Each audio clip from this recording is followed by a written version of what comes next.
আসসালামু আলাইকুম, স্বাগত জানাচ্ছি সবাইকে আমাদের আজকের পাওয়ার প্লে 22 প্রোগ্রামে। তো আমি ফায়ানশেক তোমাদের সাথে আছি ফিজিক্স নিয়ে। তো আজকে আমরা ফিজিক্স সেকেন্ড পেপারের চ্যাপ্টার 9 অর্থাৎ পরমাণু মডেল এবং নিউক্লিয়ার পদার্থবিজ্ঞানের টপিকটা কভার করব এবং এখানে আমরা আমাদের বোর্ডে আসতে পারে এরকম অনেক ইম্পর্টেন্ট এবং গুরুত্বপূর্ণ ইম্পর্টেন্ট সৃজনশীল নিয়ে আমরা আলোচনা করব। এবং পাশাপাশি আমরা এই সৃজনশীল করতে গেলে আমাদের যে বেসিকটা দরকার হয় বা যে নলেজটা আমার দরকার হয় সেটাও আমরা পাশাপাশি পড়ে নিব।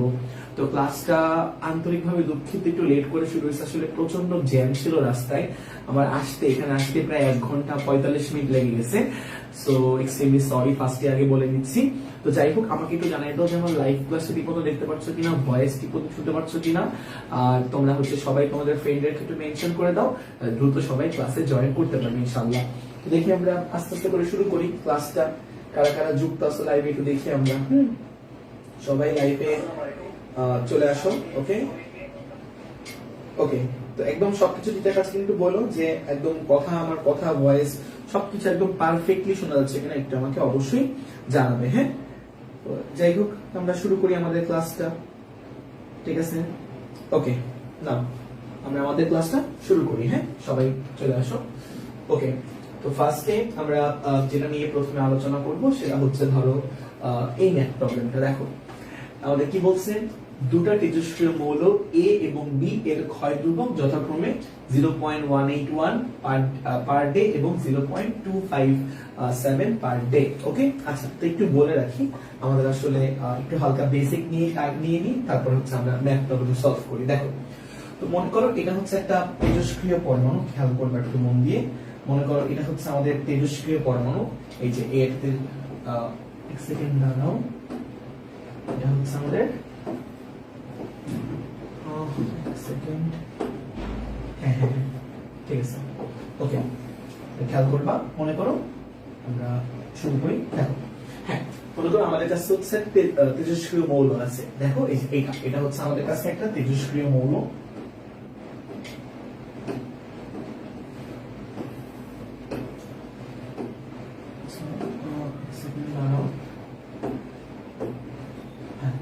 ঠিক আছে, এটা একটা তেজস্ক্রিয় মৌল, খেয়াল করবা এই একটা তেজস্ক্রিয় মৌল। শুরুতে হচ্ছে আমাদের কাছে এরকম একটা তেজস্ক্রিয় মৌল আছে।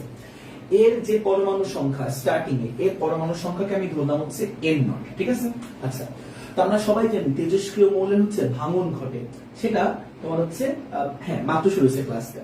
তেজস্ক্রিয় মৌলের ভাঙন ঘটে, সেটা তোমার কিছু সময় পর পর সে ভেঙে যায়, ভেঙে গিয়ে তার পরমাণু সংখ্যা কমে যায়। তো খেয়াল করবা শুরুতে, একদম শুরুতে মানে t=0 সময় শুরুতে তেজস্ক্রিয় মৌলের যে পরমাণু সংখ্যা সেটা আমার n0। আমি ধরলাম যে t সময় পর সেই পরমাণু ভাঙন ঘটে, t সময় পর আমি ধরলাম t সময় পর আমার তেজস্ক্রিয় মৌলটা ভেঙে গেল, ভেঙে গিয়ে মনে করে দেখো অল্প হয়ে গেল। এটা আমার তেজস্ক্রিয় মৌল, তো t সময় পর ভেঙে অল্প হয়ে গেল। আমি ধরলাম t সময় পর আমার তেজস্ক্রিয় মৌলের বর্তমান অবস্থা এরকম। তাহলে বর্তমানে অবশিষ্ট পরমাণু সংখ্যা মনে করা আমার n। ওকে, তাহলে খেয়াল করবা t=0 সময় আমার আদি পরমাণু সংখ্যা n0। তাহলে n0 মানে আমার আদি পরমাণু সংখ্যা। খেয়াল করবা আদি পরমাণু সংখ্যা আমার n0। ওকে, তাহলে খেয়াল করবা আদি পরমাণু নাম্বার বা আদি পরমাণু সংখ্যা আমার n0। এটা t=0 সময়ে। ওকে, আর t সময় পর বর্তমানে আমার যে পরমাণু, এই বর্তমানে পরমাণু সংখ্যা আমার n। তো এটাকে আমরা বলতে পারি অবশিষ্ট বা অক্ষত পরমাণু সংখ্যা। অবশিষ্ট বা অক্ষত পরমাণু সংখ্যা সেইটা আমার কি বলতো, সেইটা আমাদের n। ঠিক আছে, এই আমাদের ব্যাপার। আর এই n0 থেকে n হতে কতটুকু সময় লাগছে? সময় লাগছে আমাদের t পরিমাণ টাইম লাগছে। ঠিক আছে, এই সরি হ্যাঁ t পরিমাণ টাইম লাগছে। দেখো যে t পরিমাণ টাইম লাগছে। ওকে, খেয়াল করবা n0 থেকে n এ পরিণত হতে আমার t পরিমাণ টাইম লাগছে। এইটুকু বুঝতে পারছো?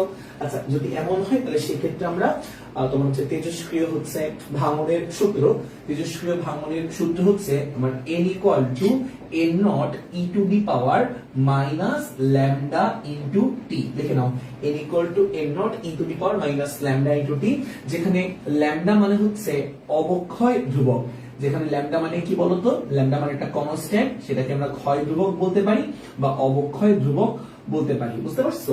আর এই অবক্ষয় ধ্রুবকের একটা সূত্র আছে, ল্যামডার একটা ফর্মুলা আছে, lambda is equal to loan two divided by হচ্ছে আমার টি হাফ বা অর্ধায়ু। এই হচ্ছে আমার টি হাফ বা অর্ধায়ু, লন টু কে আমরা অর্ধায়ু দিয়ে ভাগ দিলে ল্যামডা পেয়ে যাবো। এই একটা ফর্মুলা, এটা একটু বক্স করে রাখো, lambda equal to loan two by T half. এটা হচ্ছে আমার আরেকটা ফর্মুলা, এটাও বক্স করে রাখো। এই দুটো হচ্ছে খুবই গুরুত্বপূর্ণ ফর্মুলা। তোমরা কি ব্যাপারটা ভালো করে বুঝতে পারছো? আশা করি ব্যাপারটা অনেক ভালো করে বুঝতে পারলাম। এবার আমরা হচ্ছে একটু দেখি, এবার এখান থেকে হচ্ছে আমরা দেখবো যে এই কনসেপ্ট গুলো ব্যবহার করে আমরা হচ্ছে কিভাবে এই যে ম্যাথ প্রবলেমটা এটা আমরা সলভ করবো। হ্যাঁ, না বুঝতে পারলে বলবো, আমি রিপিট করবো, সমস্যা নেই। খেয়াল করবো একটু মন দিয়ে, তারাও মুছে নিই একটু আমরা। এই যে হ্যাঁ, দেখো আমাদের কাছে দুইটা তেজস্ক্রিয় মৌল আছে এ এবং বি, যাদের হচ্ছে ক্ষয় ধ্রুবকের মানগুলো আমাদের দিয়ে দেওয়া আছে। তাহলে আমরা এই মানগুলোর মাধ্যমে হচ্ছে আমরা ক্যালকুলেশন গুলো করার চেষ্টা করব। তো একটু খেয়াল করো, আমরা এই মানগুলো ক্যালকুলেশন করার মাধ্যমে দেখবো। আমরা দেখো দুটি তেজস্ক্রিয় মৌল এ এবং বি এর ক্ষয় ধ্রুবকের মান দিয়ে দেওয়া আছে। তাহলে খেয়াল করবে একটু মন দিয়ে, দেখো একটু মন দিয়ে দেখবা এইটা। দেখো দুটা হচ্ছে তোমার ইয়ার মান। হ্যাঁ, ওকে, দেখো দুইটা এ এবং বি ক্ষয় ধ্রুবকের মান। আচ্ছা, তাহলে আমাকে বলছে বি মৌলের গড় আয়ু বের করো। দেখো গড় আয়ু, গড় আয়ুকে আমরা নরমালি প্রকাশ করি হচ্ছে টাউ দ্বারা। গড় আয়ুকে প্রকাশ করি কি দ্বারা? টাউ দ্বারা প্রকাশ করি, টাউ। আচ্ছা সরি, গড় আয়ুকে প্রকাশ করি টাউ দ্বারা। এই যে টাউ, এই টাউ মানে হচ্ছে আমার গড় আয়ু, মনে রাখবা টাউ মানে হচ্ছে আমার গড় আয়ু। আচ্ছা, তো এখন এই গড় আয়ু সূত্র কি? গড় আয়ু সূত্র হচ্ছে tau equal to 1 by lambda, যেখানে ল্যামডা মানে হচ্ছে অবক্ষয় ধ্রুবক আর টাউ মানে হচ্ছে আমার কি বলতো গড় আয়ু। গড় আয়ু সমান 1 বাই ল্যামডা। আচ্ছা, দুটি তেজস্ক্রিয় মৌল এ এবং বি এর ক্ষয় ধ্রুবক। ওকে, তাহলে বি মৌলের গড় আয়ু তো খুব সহজেই বের করতে পারবো, কারণ দেখো একটু মন দিয়ে যে আমাদের তোমার বি মৌলের ক্ষয় ধ্রুবকের মান দিয়ে দেওয়া আছে। খেয়াল করবা, গণাবার অঙ্ক তো অনেক সোজা। বি মৌলের ক্ষয় ধ্রুবক বা অবক্ষয় ধ্রুবকের মান দেওয়া আছে 0.257। তাহলে দেখো এই যে ক্ষয় ধ্রুবক বা ল্যামডার মান আমার দেওয়া আছে হচ্ছে 0.257। তাহলে 257 আমার দেওয়া আছে পার ডে। এখান থেকে তুমি ইজিলি টাউ এর মানটা বের করতে পারবা। তাহলে টাউ ইকুয়াল টু সূত্র হচ্ছে 1 বাই ল্যামডা। তো ল্যামডার মানটা বসাবা, তাহলে 1 বাই ল্যামডা হচ্ছে আমার 0.257। এটা তো এককটা আসবে, টাউ এর এককটা আসবে, কিন্তু টাউ এর যা মান আসবে তা তুমি আমাকে একটু কমেন্টে জানাও। তো দেখো ল্যামডার মানটা যেহেতু পার ডে এককে, তাহলে টাউ এর মানটা কিন্তু আমাদের ডে এককে বা দিন এককে আসবে। খুব সহজে আমরা এটা পেরে গেলাম, খুব সহজে।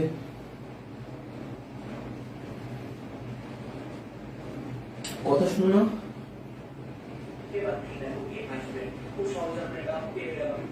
সাউন্ড কি ঠিক নাই? সাউন্ডটা হ্যালো, সাউন্ড তো আমার মনে হয়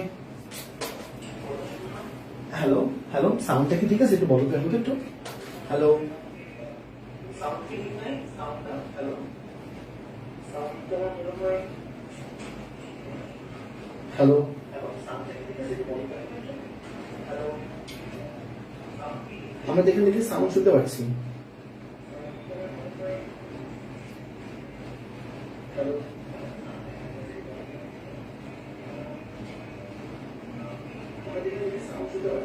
সাউন্ড ঠিক আছে।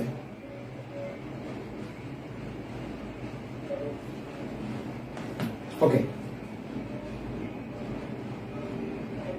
আচ্ছা দেখো, তাহলে আমরা এবার থেকে শুরু করি। দেখো একটু মন দিয়ে দেখো, এবারে এই পরের ম্যাথটা। আচ্ছা দেখো, পরের ম্যাথটা খেয়াল করবা, পরের ম্যাথটা। ওকে, গ নাম্বারটা আমরা লিখলাম, গ নাম্বারটা খেয়াল করো কি বলতেছে। ঘ নাম্বারে বলতেছে মৌলদায় 75% ক্ষয় হতে প্রয়োজনীয় সময় একই হবে কিনা। মানে মৌলদায় 75% ক্ষয় হতে প্রয়োজনীয় সময় একই হবে কিনা। তার মানে একটু খেয়াল করবা, বি মৌল 75% ক্ষয় হবে, আবার এ মৌল 75% ক্ষয় হবে। এই ক্ষয়টা হতে একই সময় লাগবে কিনা এটা আমাদেরকে বের করতে হবে। মানে আমরা এ মৌলেরও 75% ক্ষয় দেখবো এবং বি মৌলেরও 75% ক্ষয় দেখবো।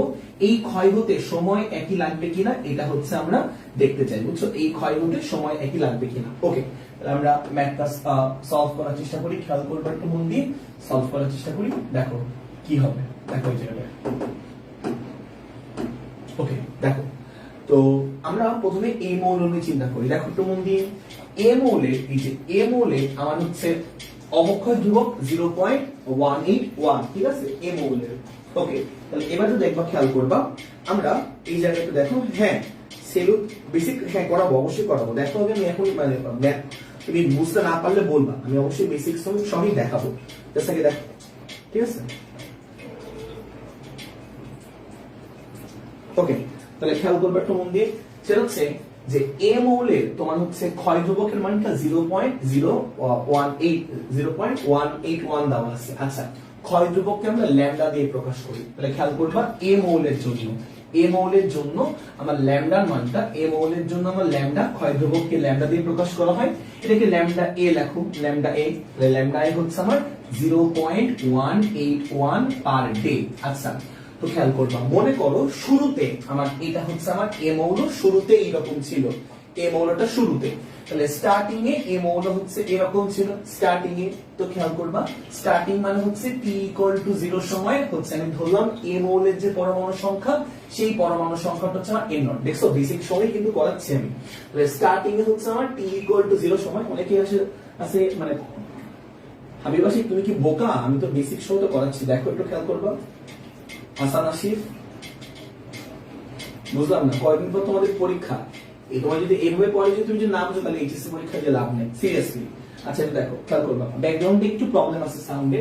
আচ্ছা দেখো, তাহলে এটা হচ্ছে আমার স্টার্টিং এ হচ্ছে আমার যে তোমার পরমাণু সংখ্যা, স্টার্টিং এ পরমাণু সংখ্যা হচ্ছে আমার n0।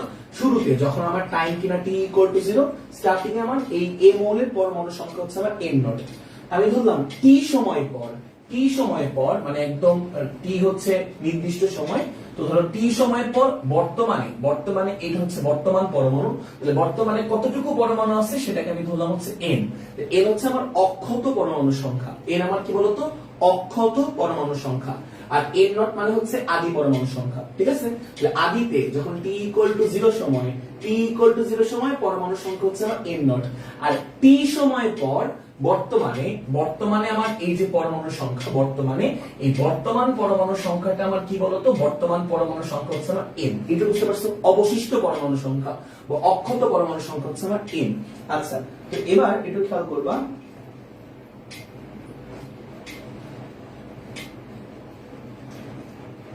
আচ্ছা এবার একটু খেয়াল করবা, সেটা হচ্ছে যে যদি এইরকম হয় তাহলে সূত্র হচ্ছে আমার n = n0 e to the power λ into কি বলতো? t। সূত্র n মানে অক্ষত পরমাণু সংখ্যা, n0 মানে হচ্ছে আদি পরমাণু সংখ্যা, e to the power λ into t। দেখো এখানে কি বলছে, 75% মৌল ক্ষয় হয়ে গেছে, 75% ক্ষয় হয়ে গেছে। এটা হচ্ছে আমার n মানে অবশিষ্ট, n মানে কি বলতো? অবশিষ্ট বা অক্ষত। n মানে হচ্ছে আমার অবশিষ্ট, আর n0 মানে হচ্ছে আদি। n0 মানে কি বলতো? n0 মানে হচ্ছে আমার আদি। আচ্ছা দেখো তো, 75% যদি ক্ষয় হয়ে যায় মানে নষ্ট হয়ে যায়, তাহলে অবশিষ্ট থাকে কত পার্সেন্ট? অবশিষ্ট নিশ্চয়ই তুমি বলবা অবশিষ্ট থাকবে হচ্ছে আমার 25%। তাহলে 75% ক্ষয় হওয়া মানে অবশিষ্ট বা অক্ষত থাকবে হচ্ছে 25%। তাহলে অবশিষ্ট বা অক্ষত থাকবে 25%। তাহলে খেয়াল করো, n = দেখো n মানে অবশিষ্ট বা অক্ষত। অক্ষত কত পার্সেন্ট বলতো? 25%। কার 25%? আদিটার 25%। তাহলে 25% অফ কি বলতো? আদিটা মানে n0। বুঝতে পারছো? তাহলে আদি পরমাণু সংখ্যার 25% হচ্ছে অক্ষত থাকবে। দেখছো, n0 মানে হচ্ছে আদি পরমাণু সংখ্যার 25%, n মানে হচ্ছে অবশিষ্ট বা অক্ষত। তাহলে এখান থেকে একটু খেয়াল করবা, এখান থেকে আমরা কি বলতে পারি? n = লিখতে পারবো 25% মানে 0.25 100 দিয়ে ভাগ করতে হয় অফ n0। এই যে পেয়ে গেলাম আমরা, ঠিক আছে। এখন এই মানটা এখানে বসাই দিবা, খেয়াল করবা। তাহলে এখান থেকে একটু দেখো, এখান থেকে খেয়াল করো, n এর জায়গায় বসাবা 0.25 অফ n0। তাহলে 0.25 অফ হচ্ছে n0, এটা হচ্ছে আমার n এর value, is equal two n0 e to the power minus lambda into কি বলতো? t। বুঝতে পারছো? এখান থেকে দেখবা n0 ক্যান্সেল আউট হয়ে যাবে। দেখো একটু মন দিয়ে, এখান থেকে আমরা n0 এবং n0 কাটাকাটি করতে পারি। তাহলে এখান থেকে আমার থাকবে হচ্ছে 0.25 is equal to e to the power minus lambda into t। বুঝছো? আচ্ছা, এবার দুই পক্ষে আমরা হচ্ছে লন আনবো। লন কেন? যাতে করে এইটা আউট হয়ে যায়। তাহলে বাম পক্ষ এবং ডান পক্ষ দুই পক্ষে লন আনবো। বাম পক্ষে লন আনলে হবে হচ্ছে লন 0.25, আর ডান পক্ষে লন আনলে খেয়াল করবা ln E to the power minus lambda into কি বলতো টি। তাহলে ডান পক্ষে খেয়াল করবা লন আর ই হচ্ছে ক্যান্সেল হয়ে যাবে।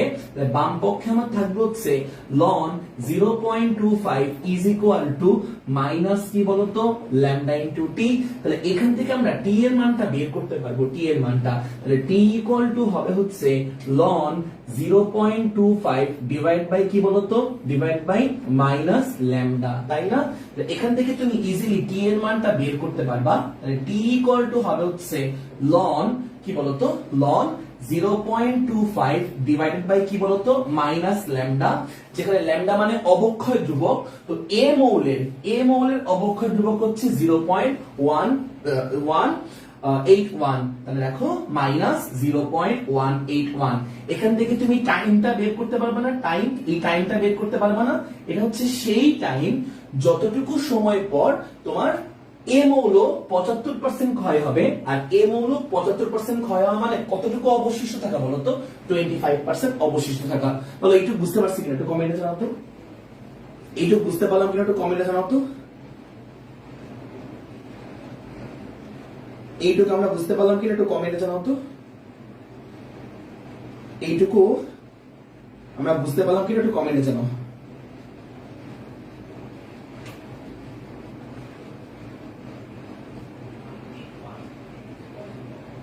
হ্যাঁ, এটা আমি আরেকবার দেখাচ্ছি। যে এটা 25% কিভাবে হলো দেখো। এখানে এন মানে হচ্ছে অবশিষ্ট। তাহলে 75% ক্ষয় হয়ে গেছে। তোমার কাছে যদি 75 টাকা কমে যায়, 100 টাকার মধ্যে 75 টাকা কমে যায়, থাকবে কত টাকা? অবশিষ্ট থাকবে কত টাকা? 25 টাকা। ঠিক সেরকম এখানে বলা আছে 75% ক্ষয় হয়েছে। দেখো আমি তো ইয়ে করে দিলাম। দেখো এখানে বলা আছে 75% ক্ষয় হয়েছে। এই যে দেখো 75% ক্ষয় হয়েছে। তো 75% ক্ষয় হওয়া মানে কতটুকু অবশিষ্ট থাকা? 25%। এই যে 25% অবশিষ্ট থাকা। তাহলে যে অবশিষ্ট 25% অফ কি বলতো আদিটার 25%। দেখো 25% অফ হচ্ছে এন নট আদিটার। তারপর জাস্ট ক্যালকুলেশন। সমস্যা না বুঝলে বি মৌলটা আমি এখন দেখাচ্ছি। আরেকটু ধীরে, এর থেকে ধীরে পড়লে এই বছর ইন্টারমিডিয়েট দেওয়া লাগবে না। পরের বছর 2023-24 সালের সাথে এইচএসসি পরীক্ষা দিবে। এর থেকে যদি ধীরে পড়াতে বলো 2023-24 সালের সাথে ইন্টারমিডিয়েট পরীক্ষা দিবে। যে বছর নাম উচ্চারণ করে বলি এই বয়সে এই সময়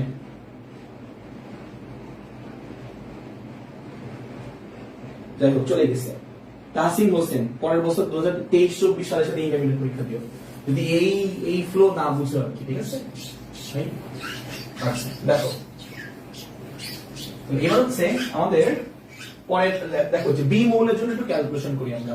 সেম ভাবে আমরা বেসিক থেকে দেখাই যে কিভাবে সূত্রটা আসে। আমি আরেকবার বলতেছি, তারপর দেখো এখান থেকে দেখো। ওকে,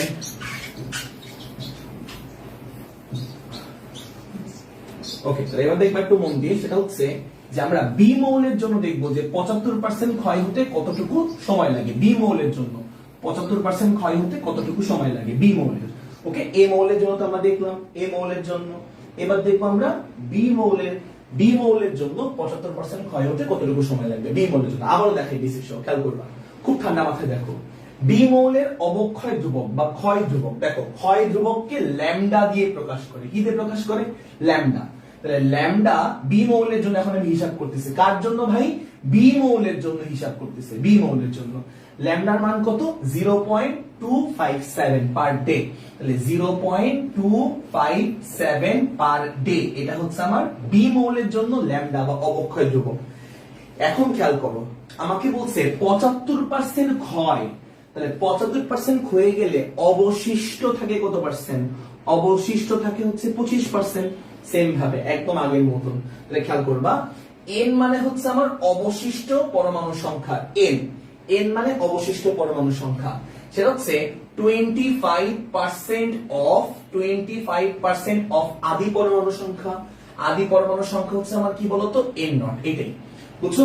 75% ক্ষয় হওয়া মানে অবশিষ্ট থাকবে 25%।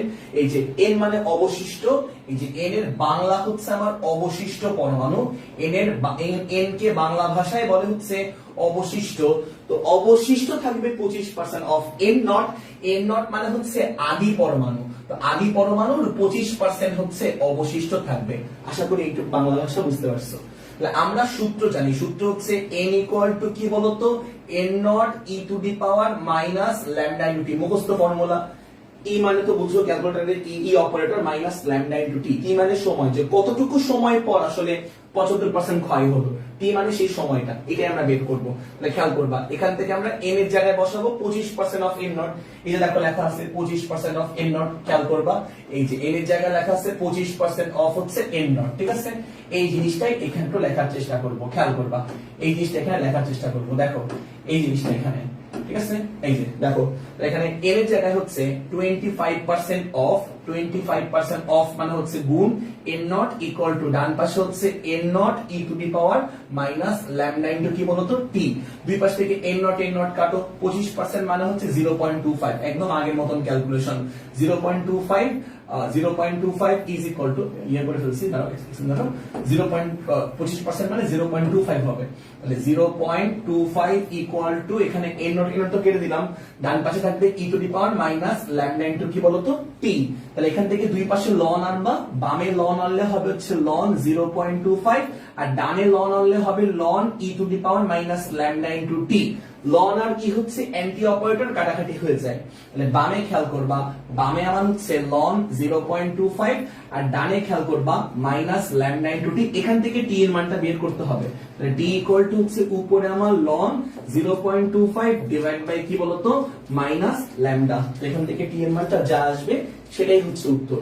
বি মৌল ততটুকু সময় পর, এই যে এইটুকু পরিমাণ সময় পর, ততটুকু সময় পর হচ্ছে অবক্ষয় হয়ে যাবে।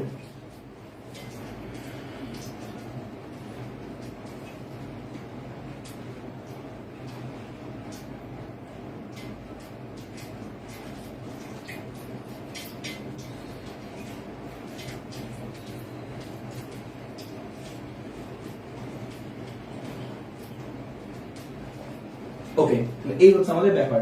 তাহলে আমরা এখান থেকে দেখলাম যে বি মৌল কতটুকু হচ্ছে তোমার সময় পর হচ্ছে তোমার অবশিষ্ট থাকবে বা অক্ষর থাকবে, সেটা আমরা এখানে দেখলাম, ঠিক আছে? তো দেখে নাও, এইটুকু লিখে নাও, এইটুকু লিখে নাও। ওকে, আচ্ছা, তাহলে এটা আমরা বুঝতে পারলাম না? তাহলে এই ব্যাপারটা আমরা বুঝতে পারলাম। তো এখান থেকে হচ্ছে তোমার নেক্সট সিকিউতে চলে যাই। খেয়াল করবা, নেক্সট সিকিউটা হচ্ছে তোমার এই যে এইটা, দেখো এই জায়গাটা হচ্ছে আমরা এটা সলভ করার চেষ্টা করি। দেখো একটা মন দিয়ে কি বলছে এখানে, আমরা এখানে বলছে যে দুটা তেজস্ক্রিয় মৌল এ এবং বি নিয়ে কাজ করছিল। যাই হোক, মৌলদ্বয়ের অর্ধায়ুর যোগফল 15 বছর। আচ্ছা, অর্ধায়ুর যোগফল, অর্ধায়ু তো বুঝো টি হাফ দিয়ে প্রকাশ করে। যাই হোক, তাহলে দুইটা মৌল এ এবং বি যার অর্ধায়ুর যোগফল 15 বছর। ওকে, তাহলে খেয়াল করবা, আমি ধরলাম যে এ মৌলের অর্ধায়ুকে আমি প্রকাশ করলাম, মনে করো হচ্ছে আমরা এরকম দ্বারা। খেয়াল করবো একটা মন দিয়ে, হ্যাঁ দেখো অর্ধায়ু। তাহলে খেয়াল করবা এ মৌলের অর্ধায়ুকে আমি প্রকাশ করলাম টি হাফ অফ, দেখো টি হাফ অফ এ দিয়ে, ঠিক আছে? এটা হচ্ছে আমার এ মৌলের অর্ধায়ু। আচ্ছা, আর বি মৌলের অর্ধায়ুকে প্রকাশ করলাম টি হাফ অফ বি, এটা হচ্ছে আমার বি মৌলের অর্ধায়ু। তো বলছে এই এ মৌল এবং বি মৌলের অর্ধায়ুর যোগফল 15 বছর। তাহলে এই দেখো যোগ করতেছি, যোগ করলে এই যোগফলটা হচ্ছে আমার কত বছর বলতো? 15 বছর। এটা কোশ্চেনে বলা আছে। অর্ধায়ু মানে হচ্ছে একটা মৌলের 50% ক্ষয় হতে যে সময় লাগে। মনে করো তোমার কাছে একটা পরমাণু আছে, ওই পরমাণুর 50% ক্ষয় হয়ে গেছে, এতে যে পরিমাণ টাইম লাগে দ্যাট ইজ হচ্ছে অর্ধায়ু। তাহলে এ মৌলের অর্ধায়ু এবং বি মৌলের অর্ধায়ু, এদের যোগফল দেওয়া আছে 15 বছর। ওকে, এটা আমার বলে দেওয়া আছে, ঠিক আছে? এইটুকু বুঝতে পারছি আমরা, আশা করি এইটুকু বুঝতে পারছো। আচ্ছা, তারপর হচ্ছে এ মৌলের অর্ধায়ু বি মৌলের অর্ধায়ু কত বলতো? দ্বিগুণ। আচ্ছা, তাহলে খেয়াল করবা, আমাদের বলতেছে যে এ মৌলের অর্ধায়ু, তাহলে হচ্ছে টি হাফ অফ এ মৌলের অর্ধায়ু হচ্ছে ডাবল বি মৌলের অর্ধায়ু double is equal to 2 into B মৌলের অর্ধায়ু। তাহলে টি হাফ অফ বি, বুঝতে পারছো ব্যাপারটা? এটা বলা আছে। তাহলে এ মৌলের অর্ধায়ু is equal to বি মৌলের অর্ধায়ু কত বলতো? ডাবল। কোশ্চেনে বলা আছে এ মৌলের অর্ধায়ু বি মৌলের অর্ধায়ু ডাবল, এটা প্রশ্নে বলা আছে। ওকে, আচ্ছা তাহলে এবার একটু খেয়াল করবা, তাহলে আমরা এই দেখো এই টি হাফ অফ এ এটা জায়গায় কি লিখতে পারি, 2 into T half of B লিখতে পারি। তাহলে খেয়াল করবা টি হাফ অফ এ জায়গায় আমরা 2 into T half of B লিখতে পারি, 2 into T half of B লিখতে পারি। টি হাফ অফ এ জায়গায় 2 into T half of B লেখা যায়, প্লাস এখানে হচ্ছে আমার T half of B is equal to হচ্ছে আমার কত বলতো 15, বুঝতে পারছো? তাহলে দেখো তো দুইটা টি হাফ অফ বি আর একটা টি হাফ অফ বি, দুটোকে যোগ করলে আমি পাবো হচ্ছে 3টা টি হাফ অফ বি, 3টা T half of B equal to কত বলতো 15। তাহলে এখান থেকে টি হাফ অফ বি এর মানটা বের করতে পারবা। তাহলে এখান থেকে টি হাফ অফ বি আসবে, টি হাফ অফ বি আসবে হচ্ছে কত বলতো, টি হাফ অফ বি আসবে 15/3, 3 5 15 মানে হচ্ছে 5 বছর, ঠিক আছে 5 বছর। টি হাফ অফ বি মানে বি মৌলের অর্ধায়ু, তাহলে বি মৌলের অর্ধায়ু আমি পেয়ে গেলাম কত বলতো 5 বছর, বি মৌলের অর্ধায়ু। এবার এই জায়গায় মানটা বসায় দাও, তাহলে এখানে মানটা বসালে হচ্ছে আমি কি পাবো, T half of A is equal to 2 into T half of B. তাহলে 2 এর সাথে ওই 5 গুণ করবা, তাহলে 2 এর সাথে 5 গুণ করলে কত হবে 10 হবে। টি হাফ অফ এ হচ্ছে আমার 10 বছর। তাহলে খেয়াল করবা এ মৌলের, খেয়াল করো এ মৌলের আমার অর্ধায়ু বের করলাম 10 বছর, আর ওটা হচ্ছে বি মৌলের অর্ধায়ু। বলো একটু বুঝতে পারছি কিনা বলো?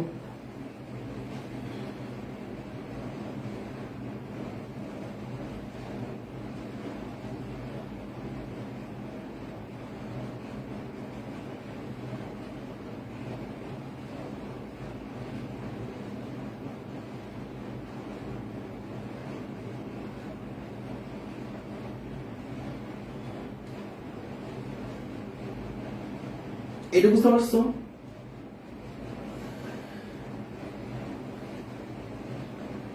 বলতো এইটুকু বুঝতে পারছো কিনা? এইটুকু যে আমার টি হাফ অফ এ অর্থাৎ এ মৌলের অর্ধায়ুর মানটা বের করলাম, আর এই যে বি মৌলের অর্ধায়ুর মানটা বের করলাম, ঠিক আছে? আচ্ছা তো এখন এ মৌলের ক্ষয় ধ্রুবকের মানটা বের করতে হবে, এ মৌলের ক্ষয় ধ্রুবক, বুঝছো?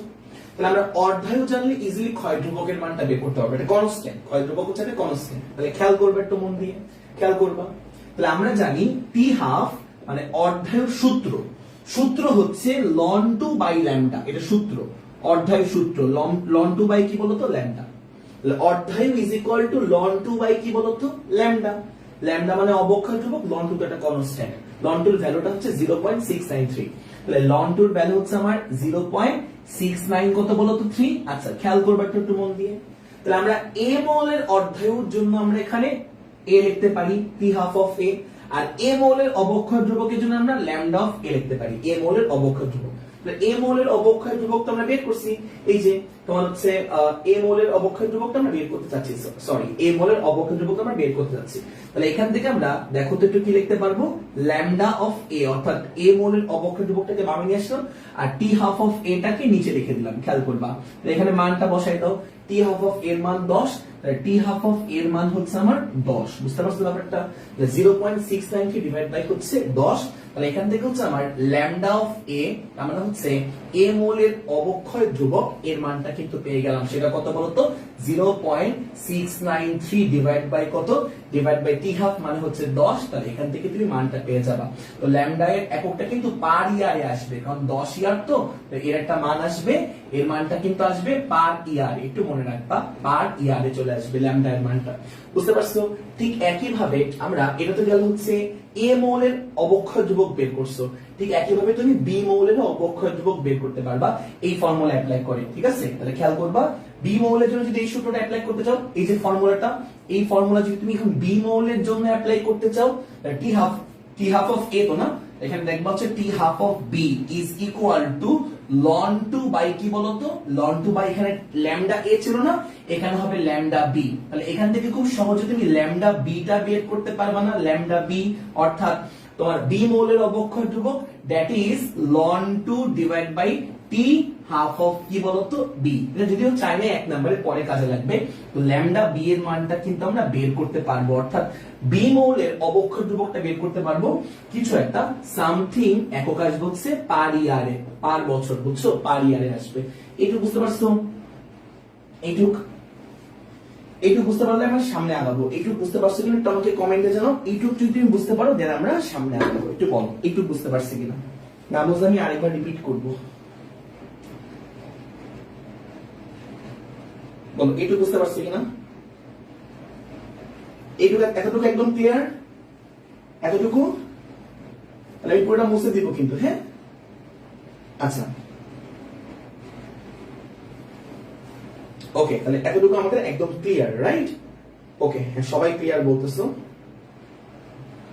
হ্যাঁ হ্যাঁ হ্যাঁ এক্স্যাক্টলি। দেখো এখানে তো 10 ইয়ার ছিল, তাই এককটা পার ইয়ার আসছে। এখানে তো তোমার টি হাফ অফ বি যেমন হচ্ছে 5 ইয়ার, এখানে তুমি 5 ইয়ার বসাবা, 5 ইয়ার বসাবা, এই জায়গার মধ্যে 5 ইয়ার বসাবা। তো যেহেতু 5 ইয়ার বসাবা, উত্তরটাও 5 ইয়ারই আসবে, পার ইয়ারে আসবে। বুঝছো? আচ্ছা, তাহলে এইটুকু যদি বুঝে থাকো একটু সামনে আগাই। এরপরে আচ্ছা আমাকে বলো তো, ঘ নাম্বারটা কি তোমরা পারবা? একই টাইপের ম্যাথ কিন্তু একটু আগে করাইছি, দেখে আমি করাই দিব। আমাকে একটু বলো ঘ নাম্বার যদি পারো তাহলে বলছে হ্যাঁ ভাইয়া পারবো, আর না হলে বলো যে ভাইয়া করাই দেন, আমি করাই দেবো, কোনো সমস্যা নাই। বলো যে ঘ নাম্বারটা কি আমরা পারবো? 40% ক্ষয় হতে কেমন সময় লাগবে? একটু আগে এই ম্যাথটা করাইছি।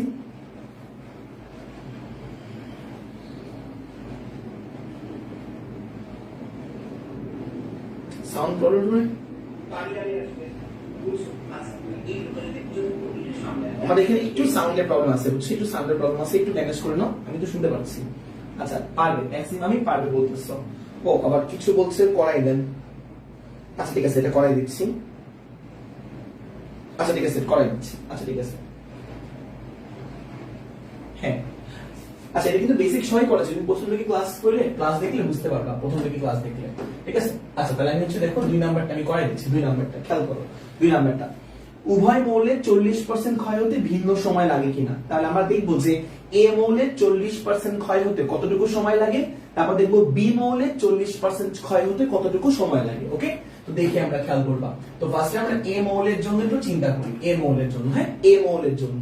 তাহলে ফার্স্টে আমরা এ মৌলের জন্য একটু হিসাব করি, খেয়াল করবা এ মৌলের জন্য। এ মৌলের 40% ক্ষয় হতে, তাই না? তাহলে 40% যদি ক্ষয় হয় তাহলে অবশিষ্ট থাকবে কত পার্সেন্ট? 60%।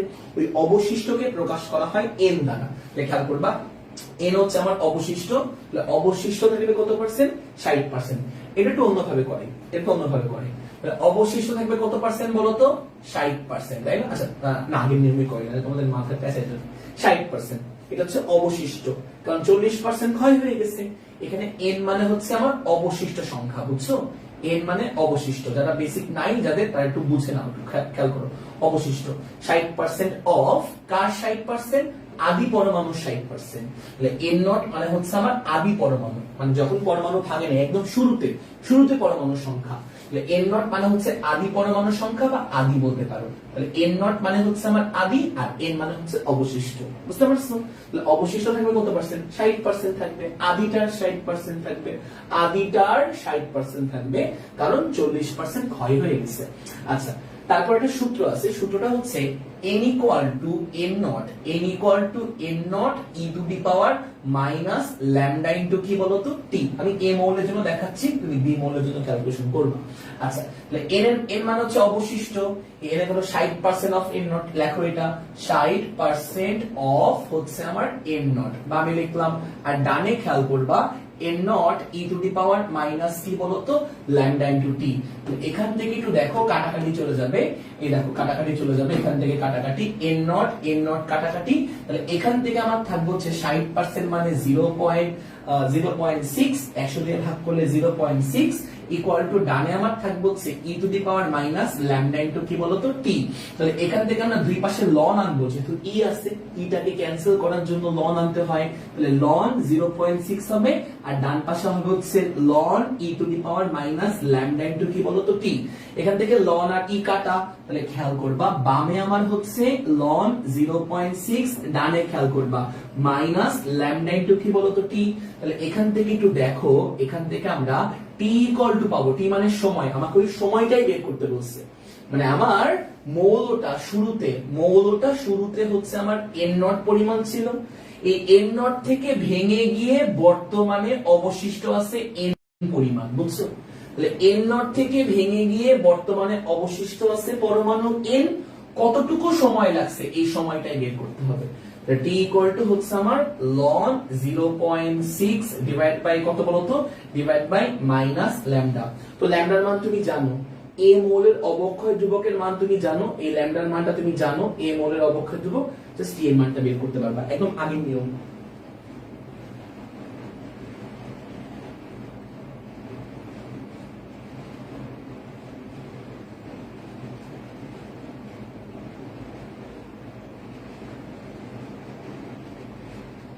ওকে, তাহলে আমরা নেক্সট ইয়েতে যাই, নেক্সট ম্যাথে। ঠিক আছে, এটা অনেক সেম টাইপের আর কিছু ম্যাথ প্রবলেম করাইছি আমি। আচ্ছা, তো সে আরেকটা ম্যাথ প্রবলেম শুরু করি। আচ্ছা দেখো, এটা একদম আমরা হচ্ছে আবার শুরু থেকে বেসিক সহ দেখি, বুঝছো? এটা যারা হচ্ছে বুঝতে পারতেছো না বা যারা পরে জয়েন করছো, দেখো ঠিক আছে, একটু দেখো, এটা আমরা এটা সুন্দর করে দেখার চেষ্টা করি, দেখো একটু মন দিয়ে। আচ্ছা হ্যাঁ, দেখো এক খন্ড রেডিয়াম এতটি অক্ষত পরমাণু ছিল। আচ্ছা ঠিক আছে, দেখো তাহলে আমাদের বলছে রেডিয়ামের অক্ষত পরমাণু মানে ছিল আর কি আদিতে। আদিতে দেখো ছিল লেখা, ছিল, ছিল মানে আদিতে পরমাণু সংখ্যা, আদিতে। তাহলে আদিতে কতগুলা পরমাণু ছিল? এতগুলা পরমাণু আমার আদিতে ছিল। দেখছো, খেয়াল করছো একটু মন দিয়ে, এতগুলো পরমাণু সংখ্যা আমার আদিতে ছিল, ইনিশিয়ালি, শুরুতে। এটা কিন্তু বেশি একটু কঠিন না, একটু মনোযোগ দাও। আদিতে যতগুলো পরমাণু ছিল, আমি প্রথম ম্যাথটা সলভ করব, গ নাম্বারটা মনে করো ফার্স্টে সলভ করতেছি। আদিতে শুরুতে আমার এতগুলা পরমাণু ছিল, আদি পরমাণু সংখ্যাকে আমরা n নট দিয়ে প্রকাশ করি, n নট, দ্যাট ইজ আদি পরমাণু সংখ্যা। সেটা হচ্ছে আমার, খেয়াল করবা, 6.023 ইনটু 10 টু দি পাওয়ার কত বলতো, 23। এটা আমার আদি পরমাণু সংখ্যা। ঠিক আছে, n নট মানে হচ্ছে আমার আদি পরমাণু সংখ্যা। দেখো আমরা একটা কথা অনেকবার করে বলতেছি, দেখো আদি পরমাণু সংখ্যা n নট, বুঝতে পারছো ব্যাপারটা এটুকু? আচ্ছা, তো একটু মন দিয়ে দেখবা, সেটা হচ্ছে মনে করো এটা হচ্ছে আমাদের একটা আদিতে, ধরো আমার পরমাণু ছিল 10টা, সহজে বুঝাই, 10টা পরমাণু আদিতে ছিল। কিছু সময় পর বর্তমানে আমি দেখতে পেলাম, বর্তমানে আমার পরমাণু আছে হচ্ছে সে ফর এক্সাম্পল দুইটা পরমাণু বর্তমানে আছে। তাহলে আদিতে, খেয়াল করবা, আদিতে পরমাণু ছিল কয়টা? আদিতে পরমাণু ছিল 10টা। কিছু সময় পর দেখলাম তেজস্ক্রিয় পরমাণু ভেঙে যায়, ধরো টি সময় পর। টি সময় পর আমি দেখলাম বর্তমানে আমার পরমাণু আছে কয়টা? 2টা। তাহলে তুমি আমাকে বলো তো যে কতগুলো পরমাণু ভেঙে গেল, বলো কতগুলো পরমাণু ভেঙে গেল, আমাকে বলো কতগুলো পরমাণু ভেঙে গেল, আমাকে একটু বলো কতগুলো পরমাণু ভেঙে গেল, বলো, উত্তর দাও, এটা বলো কতগুলো পরমাণু ভেঙে গেল। দেখো আমাকে একটু উত্তর দাও, কতগুলো পরমাণু ভেঙে গেল, আমাকে একটু উত্তর দাও।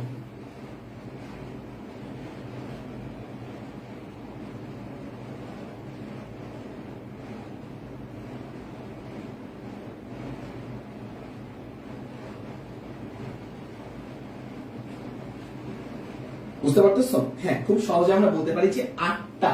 তাহলে 8টা পরমাণু ভেঙে গেছে, বোঝা যায় এটা বোঝা যায় যে শুরুতে ছিল আমার 10টা পরমাণু আদিতে, বর্তমানে আমার আছে 2টা পরমাণু, তাহলে কতগুলো পরমাণু ভেঙে গেল? তুমি উত্তর দিছো 8টা পরমাণু ভেঙে গেছে। খুব সহজে এটা কিন্তু বোঝা যায়, 8টা, বুঝছো? 8টা পরমাণু ভেঙে গেছে, খুব সহজে কিন্তু আমরা এটা বুঝতে পারি, 8টা। ঠিক আছে, এইটুকু বুঝতে পারছো? এইটুকু। আচ্ছা, তাহলে এবার একটু খেয়াল করবা, একটু মন দিয়ে, সেটা হচ্ছে যে আমরা এখান থেকে কি বলতে পারি, দেখো আদিতে ছিল 10টা পরমাণু, আর এটা কি বর্তমানে অবশিষ্ট বলতে পারো, বর্তমানে অবশিষ্ট। দেখো বর্তমানে অবশিষ্ট, তাহলে বর্তমানে অবশিষ্ট আছে কয়টা পরমাণু বলতো? 2টা। ঠিক আছে, তাহলে আদিতে ছিল আমার 10টা পরমাণু, এই যে এই জায়গায় আমার ছিল 10টা পরমাণু, এবং বর্তমানে আছে আমার কয়টা পরমাণু? বর্তমানে অবশিষ্ট আছে হচ্ছে আমার তোমার হচ্ছে 2টা পরমাণু। এই যে বর্তমানে অবশিষ্ট আছে হচ্ছে আমার 2টা পরমাণু, এই যে এই হচ্ছে আমার 2টা পরমাণু অবশিষ্ট। হ্যাঁ, তাহলে কতগুলা ভেঙে গেছে? তুমি বলছো 8টা ভেঙে গেছে। দেখো তো ভাই, এটা বুঝতে পারো কিনা যে আদি থেকে আমি যদি কতগুলো ভেঙে যায় এটা বিয়োগ করি, আদি থেকে কতগুলো পরমাণু ভেঙে যায় এটা বিয়োগ করি, তাহলে কি পাওয়া যাবে? বর্তমানে অবশিষ্ট কতটুকু পরমাণু আছে এটা পাওয়া যাবে। এটা বুঝতে পারো এই কথাটা? এটা কিন্তু board question, by the way, বেশ কঠিন এটা বোর্ড কোশ্চেন, বুঝছো? মানে পড়াশোনা করতে হবে আর কি, বেশ পড়াশোনা করতে হবে। দেখো তাহলে আদিতে ছিল আমার 10টা, আদিতে, আর ভেঙে গেল কয়টা? 8টা। তাহলে দেখো তো আদি থেকে ভেঙে যাওয়ার পরিমাণকে মাইনাস করলে, আদি থেকে ভেঙে যাওয়ার পরিমাণকে মাইনাস করলে কি পাওয়া যায়? অবশিষ্টের মান পাওয়া যায়, তাই না? অবশিষ্টের মান পাওয়া যায়, বুঝতে পারতেছো? তাহলে আমি এখানে বলতে পারি যে আদি থেকে, দেখো আদি থেকে, আদি মাইনাস ভেঙে যাওয়ার পরিমাণ, ভেঙে গেল, আদি মাইনাস ভেঙে গেল, আদি মাইনাস ভেঙে গেল ইকুয়াল টু কি বলতো?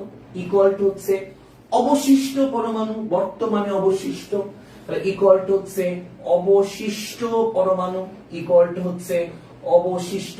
এইটা বুঝতে পারো? আচ্ছা, তাহলে আদিতে, আদিতে আমার যেটা ছিল, আদিকে আমরা এন নট দিয়ে প্রকাশ করি। কি দিয়ে প্রকাশ করি? N not.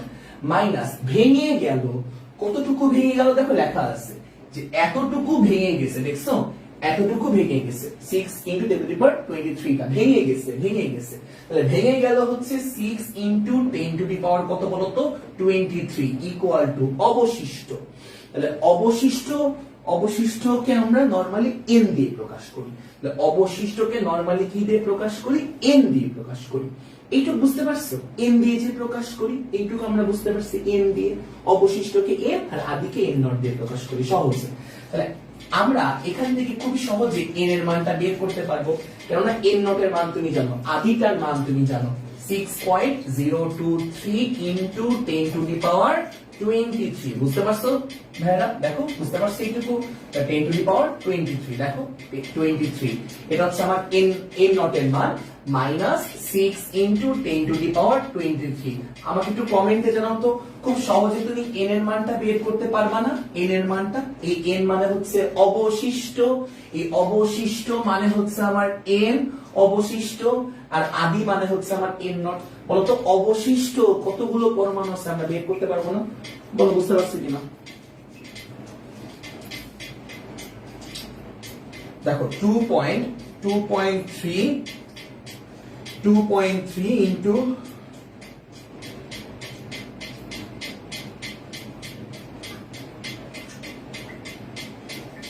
দেখো কত আসছে এই মানটা, আমাকে একটু বলবা এই মানটা কত আসছে, এন এর মানটা? হ্যাঁ, ভালো করে বুঝতে পারছো না? 2.21। আচ্ছা আমি একটু দেখি, 2.21 তোমাদের লিখে বসে দিচ্ছি। 2.21 into 10 to the power 21। সবার কি এটা আসছে? এতটা পরমাণু। সবার কি এটা আসছে? হ্যাঁ, সবার কি এটা আসছে? আমি নেক্সট ডে আগে আমি একটু চেক করি, আমি নিজেই চেক করি। হ্যাঁ, তোমাদের এটা একটু 6 পয়েন্ট হয়, পয়েন্ট বুঝে গেছে আমার। 6 point, 6.023 10 to the power 23 minus 6 into the power 23 কত আসছে? 2.3 আসছিল, 2.21 না, 2.3 আসছিল। এই দেখো আমি n পেয়ে গেলাম। তাহলে আমাকে বের করতে বলছে অর্ধায়ু, বের করতে বলছে অর্ধায়ু। ওকে, কোনো সমস্যা নেই। দেখো আমার কাছে শুরুতে, শুরুতে পরমাণু ছিল কতটুকু? শুরুতে মানে t equal to 0 সময়, t equal to 0 সময় পরমাণু ছিল হচ্ছে আমার n নট পরিমাণ, অনেকগুলা পরমাণু। তারপরে কিছুটুকু সময় পার হয়ে গেল, কিছুটুকু সময়, কোশ্চেনে বলছে ওই কিছুটুকু সময় হচ্ছে আমার 1 বছর। 1 বছর পর বর্তমানে আমার অবশিষ্ট যে পরমাণু, বর্তমানে অবশিষ্ট, সেই অবশিষ্ট পরমাণু হচ্ছে আমার n। 1 বছর পর বর্তমানে, এই যে বর্তমানে যে অবশিষ্ট বা অক্ষত পরমাণু, বর্তমানে যতটুকু পরমাণু অবশিষ্ট আছে সেটা আমার n, আর আদিতে ছিল আমার n নট। এইটা বুঝতে পারছি? ওকে, তো এখন আমাকে, আমরা এইটুকু জানি, আমরা n নট এর মানও জানি। একটু দেখো অন্য কালকে দেখাই, দেখো একটু মন দিয়ে একটু গোলাপি দেখাই, বুঝতে পারবা। দেখো হ্যাঁ, আমরা n নট এর মানও জানি, দেখো এই দেখো সুন্দর করে n নট এর মান জানি। আবার দেখো যে n এর মানটাও কিন্তু কষ্ট করে বের করলাম, খেয়াল করতেছো? বুঝতেছো ব্যাপারটা? ওকে, আবার t এর মানটাও জানি যে 1 বছর পর সেটা আদি থেকে বর্তমানে পৌঁছাইছে, আদি থেকে 1 বছর পর t এর মানটা। তো এখন বেসিক ল হচ্ছে অবক্ষয় ধ্রুবকের, মানে বল তেজস্ক্রিয় ক্ষয়ের হচ্ছে সূত্র, সেটা হচ্ছে n equal to n naught e to the power minus lambda into t। বুঝছো? এখান থেকে ল্যামডাটা ফার্স্টে বের করো, ল্যামডা অবক্ষয় ধ্রুবকটা বের করো। দেখো তো ছোট ভাইরা, n, আচ্ছা এখানে কি লেখা যায়? n by n naught e to the power, sorry, equal to n by n naught দেখো দেখো বলতে n by n not equal to e to the power minus lambda into t, তাই না? দুই পক্ষে লন আনো, দুই পক্ষে লন, তাহলে বাম পক্ষে লন আনলে আমার হবে হচ্ছে ln n by n not বাম পক্ষে, আর ডান পক্ষে লন আনলে লন আর ই কাটাকাটি হয়ে যাবে, লন আর ডান পক্ষে ই কাটাকাটি হয়ে আমার মনে করো ডানে আমি লন আনছি, আচ্ছা লিখি আর কি, ln E to the power minus lambda into কি বলতো টি, এখান থেকে লন আর ই কাটাকাটি হয়ে যায়, কাটাকাটি হয়ে বামে আমার থাকবে হচ্ছে ln n by n not বামে আমার, আর ডানে আমার থাকবে হচ্ছে লন আর ই কাটাকাটি গেছেন গেছেন মাইনাস ল্যামডা ইনটু কি বলতো টি। এখান থেকে না আমি ল্যামডার মানটা বের করব, ল্যামডার মানটা, তাহলে এখান থেকে একটু দেখো মন দিয়ে, এখান থেকে ল্যামডার মানটা বের করতে পারবা? পারবা তো? তাহলে ল্যামডা ইকুয়াল টু আসবে, দেখো একটু মন দিয়ে, মাইনাস উপরে হচ্ছে লন লন n বাই n নট, দেখো লন n বাই n নট, আর নিচে আমার ডিভাইড বাই, নিচে আমার ডিভাইড বাই মাইনাস টি, দেখো এই মাইনাস তো লিখছি, মাইনাস সামনে তো মাইনাস লিখছি যে মাইনাস টি, বুঝতে পারছো? এখান থেকে কিন্তু ল্যামডার মানটা বের করতে পারবো, যে এখান থেকে দেখো তো ভাই, এখান থেকে কি এই লাইনটা বুঝতে পারছো? এখান থেকে এলে জাস্ট ল্যামডার মানটা বের করতে যাচ্ছি, ল্যামডা মাইনাস লন n by n nought whole divide by T. এখান থেকে ল্যামডার মান কত আসে আমাকে বলো? এখান থেকে তুমি n এর মান জানো, দেখো ভাইয়া তুমি সবার মান কিন্তু জানো, আমি একটু অন্য কালে দেখে দিচ্ছি, সবার মান কিন্তু জানো, দেখো তুমি n এর মান জানো, ইনপুট করো n এর মান, এই যে n এর মান জানো, তুমি n নট এর মান জানো, ইনপুট করো, ইনপুট, তুমি টি এর মান জানো 1 বছর, টি এর মান জানো 1 বছর, ইনপুট করো, সামনে কিন্তু মাইনাস আছে, মাইনাস, তুমি ল্যামডা বা অবক্ষয় ধ্রুবক বের করতে পারবা, কত আসে বলো? কত আসে?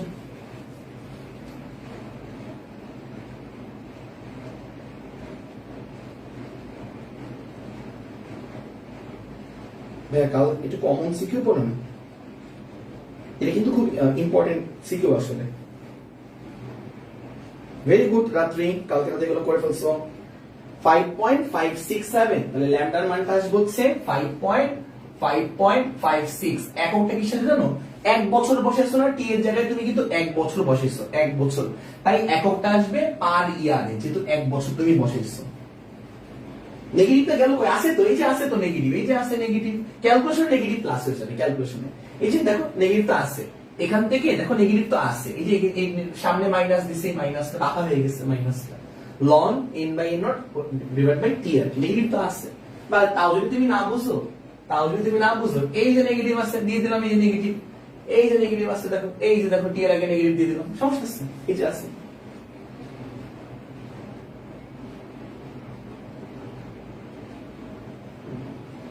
এটা কি বুঝতে পারছো? না বুঝতেছি না, বুঝতে পারছো কিনা একটু জানাও, বুঝতে পারছো কিনা একটু জানাও, হ্যাঁ বুঝতে পারছো কিনা একটু জানাও, একটু কষ্ট করে।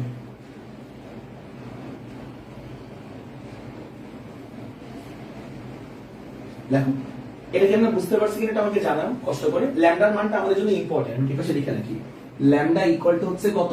5.56 ইয়ার, 5.56 পার ইয়ার, ওকে। আচ্ছা এর পরেরটা একটু কষ্ট করে নিজেরা করে তো দেখি পারো কিনা, একটু বেসিকটা ইউজ করে, খুব মজার ম্যাথ এটা, একটু বুঝে বুঝে করার চেষ্টা করো তো। তুমি যদি আমি মানে ইচ্ছা করে গ নাম্বারটা অনেক টাইম নিয়ে বুঝেছি যেন তোমার বেসিকটা স্ট্রং হয়, একদম দেখো আমি পুরো পয়েন্টে দেখো, পুরো বেসিক সহ কেমনে কি করতেছো না করতেছো, ইভেন্টুয়ালি ফর্মুলা কিভাবে, ডেরিভেশন তো আসে না পরীক্ষায়, তাই দেখো ফর্মুলা কিন্তু ইনার মিনিংটা দেখায়, দেন হচ্ছে আমি ফর্মুলা কিন্তু আলাদা করে বানায় বুঝায়ও দিছি, বুঝতে পারছো? বাকিটা তো তোমার কাজ, ওকে। যাই হোক বুঝলাম আমরা, হ্যাঁ বুঝলাম, আমরা এটার ঘ নাম্বারটা তোমার কাছে ছেড়ে দিলাম, দেখি তোমার একটু মেধা অ্যাপ্লাই করো, ঠিক আছে, ওকে। তো দেখো একটু মন দিয়ে, সেটা হচ্ছে আমরা এটা এই ম্যাথটা করছি, এটাও করছি আমরা, এটা এটা এটা দেখি আমরা, খেয়াল করো, ওকে। এটাও একটু আগে হালকা বেসিক পয়েন্ট, তোমাদের কষ্ট হবে, দেখো কোনো সমস্যা নেই, আমি দেখাচ্ছি, ঠান্ডা মাথায় দেখো। মনে করো আমার কাছে একটা নিউক্লিয়াস আছে, নিউক্লিয়াস দেখো এই হচ্ছে একটা, ও সরি সরি সরি, দেখো মন দিয়ে, হ্যাঁ মনে করো আমার কাছে একটা নিউক্লিয়াস বা একটা পরমাণু আছে, এই যে এই একটা পরমাণু, বুঝছো? পরমাণু নিউক্লিয়াস, তাহলে আমরা জানি একটা পরমাণুর, এই যে পরমাণুর নিউক্লিয়াসে তোমার প্রোটন থাকে আর কি বলতো নিউট্রন থাকে, তাই না? তাই না বলতো? তাই তো। আচ্ছা তো আমি ধরলাম এখানে আমার জেড সংখ্যক প্রোটন আছে, আমি ধরলাম এই নিউক্লিয়াসের মধ্যে, এবং আমি ধরলাম যে তোমার n সংখ্যক নিউট্রন আছে। ওকে, আচ্ছা এটা আমি একটু অন্যভাবে দেখাই, তোমরা এটা ভালো করে মনে করতে পারবা। দেখো এটা তোমরা জিনিসটা হচ্ছে ভালো করে বুঝতে পারবা যদি আমি কেমিস্ট্রির মতন করে দেখাই। দেখো কেমিস্ট্রির মতন করে দেখানোর চেষ্টা করি, কেমিস্ট্রির মতন করে দেখো একটু মন দিয়ে। তো t ইকুয়াল টু, t মানে হচ্ছে তোমার সময়, t মানে সময়। Thank you. ওকে, দেখো এই ম্যাথটা এগুলা কিন্তু অনেকের প্রবলেম হয়, বাট এটা আমরা হচ্ছে দেখি খুব ডিটেইলসে দেখার চেষ্টা করি। দেখো তো ধরো আমার কাছে একটা যে কোনো নিউক্লিয়াস আছে, পরমাণু নিউক্লিয়াস, ধরো আমি বললাম x একটা মৌল, ঠিক আছে, এর পারমাণবিক সংখ্যাকে প্রকাশ করি হচ্ছে আমরা z দ্বারা, বুঝছো? আর এর তোমার ভর সংখ্যাকে প্রকাশ করি আমরা কি দ্বারা? a দ্বারা। বুঝতে পারছো ব্যাপারটা? a মানে ভর সংখ্যা, z মানে পারমাণবিক সংখ্যা। তাহলে আমি যদি তোমাকে জিজ্ঞেস করি বলো তো নিউট্রন সংখ্যা কত হবে? নিউট্রন সংখ্যা ক্লাস 9 10 এর প্রশ্ন, নিউট্রন সংখ্যা। তুমি বলবা নিউট্রন সংখ্যাকে আমরা n দিয়ে প্রকাশ করি এবং নিউট্রন সংখ্যা হয় হচ্ছে ভর সংখ্যাকে প্রোটন সংখ্যা দিয়ে ভাগ করতে হয়। a মানে ভর সংখ্যা ডিভাইড বাই প্রোটন সংখ্যা হচ্ছে আমার z। a মানে হচ্ছে ভর সংখ্যা, দেখো হ্যাঁ বেসিক সহ দেখাচ্ছি, ভর সংখ্যা, a মানে হচ্ছে ভর সংখ্যা, আর z মানে হচ্ছে প্রোটন সংখ্যা বা পারমাণবিক সংখ্যা। দেখো প্রোটন সংখ্যা বা আমরা বলতে পারি হচ্ছে পারমাণবিক সংখ্যা, প্রোটন নাম্বার বা আমরা বলতে পারি হচ্ছে পারমাণবিক নাম্বার। বুঝতে পারছো ব্যাপারটা? তাহলে আমি কি বলতে পারি না যে একটা মৌলে আসলে z সংখ্যক প্রোটন থাকে আর a মাইনাস z সংখ্যক নিউট্রন থাকে, কারণ a মাইনাস z হচ্ছে নিউট্রন সংখ্যা, তাই না?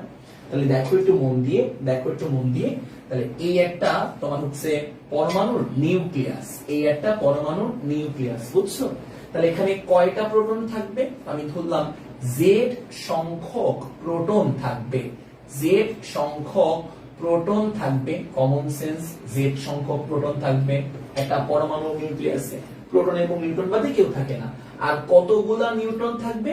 এই যে a মাইনাস z সংখ্যক নিউট্রন থাকবে। তাহলে দেখো এখানে কতগুলা নিউট্রন থাকবে? a মাইনাস z সংখ্যক নিউট্রন থাকবে, a মাইনাস z সংখ্যক নিউট্রন থাকবে। তাহলে বুঝতে পারতেছো ব্যাপারটা যে কতগুলা প্রোটন এবং কতগুলা নিউট্রন থাকে? z সংখ্যক প্রোটন থাকে একটা পরমাণু নিউক্লিয়াসে, তাহলে লিখে দিচ্ছি এটা হচ্ছে একটা পরমাণু নিউক্লিয়াস। এটা একটা পরমাণুর কি বলতো ভাইয়া? নিউক্লিয়াস। একটা পরমাণু বা অ্যাটমের হচ্ছে নিউক্লিয়াস। ওকে, তাহলে z সংখ্যক প্রোটন আর a মাইনাস z সংখ্যক নিউট্রন থাকে। বুঝতে পারছো? তাহলে এবার আমি যদি তোমাকে একটু জিজ্ঞেস করি, আচ্ছা বলো তো ভাইয়া যে আমার একটা নিউক্লিয়াসের হিসাবকৃত ভর কেমন হবে? হিসাবকৃত ভর মানে তুমি একটু হিসাব করে ওর ভরটা বের করো, তুমি একটু হিসাব করে ওর ভরটা বের করো, হিসাব করে, বুঝছো? হিসাব করে ওর ভরটা বের করো, ঠিক আছে? হিসাব করে। তো তুমি কি করবে? আচ্ছা এখানে তো z সংখ্যক প্রোটন আছে, তাহলে আমার হিসাবকৃত ভর কত হবে? হিসাব করে আমি কেমন ভর পাবো? হিসাবকৃত ভর। তাহলে এখানে হিসাবকৃত ভর, হিসাবকৃত ভর তুমি হিসাব করে বের করবা। হিসাবকৃত ভর একটা পরমাণুর হিসাবকৃত ভর তুমি একটু হিসাব করে বের করবা। হিসাব করে বের করার চেষ্টা করি হিসাবকৃত ভর। দেখো হিসাবকৃত ভর আমরা হিসাব করে বের করার চেষ্টা করি। দেখি আমরা হিসাব করি, একটু হিসাব করি, আঙ্গুল দিয়ে গুনে গুনে হিসাব করি। আচ্ছা একটা প্রোটনের ভরকে আমি এমপি দিয়ে প্রকাশ করলাম, তাহলে জেডটা প্রোটন আছে, তাহলে জেড সংখ্যক প্রোটনের ভর কত হবে? জেড ইনটু এমপি হবে না? জেড সংখ্যক প্রোটনের ভর জেড ইনটু এমপি। একটা প্রোটনের ভর যদি এমপি হয় তাহলে জেড সংখ্যক প্রোটনের ভর হবে কত? Z into MP. বুঝতে পারছো ব্যাপারটা? Z into MP. ওকে, তাহলে প্লাস, এবার খেয়াল করবা আমি বললাম একটা নিউট্রনের ভর mn, নিউট্রন আছে কতগুলা? a মাইনাস z, তাহলে a মাইনাস z সংখ্যক নিউট্রনের ভর কত?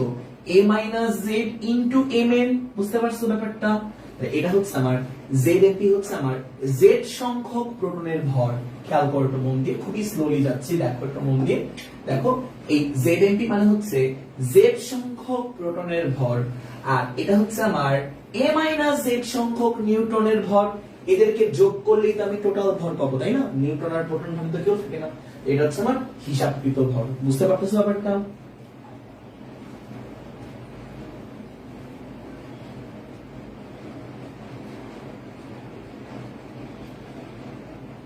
আচ্ছা তো দেখো একটু মন দিয়ে, সেটা হচ্ছে তাহলে এখন আসলে এটা তো আমরা হিসাব করে বের করলাম, ঠিক আছে ভাইয়া? এখন এই নিউক্লিয়াসটা মনে করো ল্যাবে নিয়ে গেলাম, ল্যাবরেটরিতে। তো ল্যাবরেটরিতে নিয়ে যাওয়ার পর এর একটা ভর সেখানে আমরা মাপলাম, বুঝছো? এই নিউক্লিয়াসটা ল্যাবরেটরিতে নিয়ে গেলাম, দেন সেখানে আমরা নিউক্লিয়াসের ভরটা আমরা মেজার করলাম।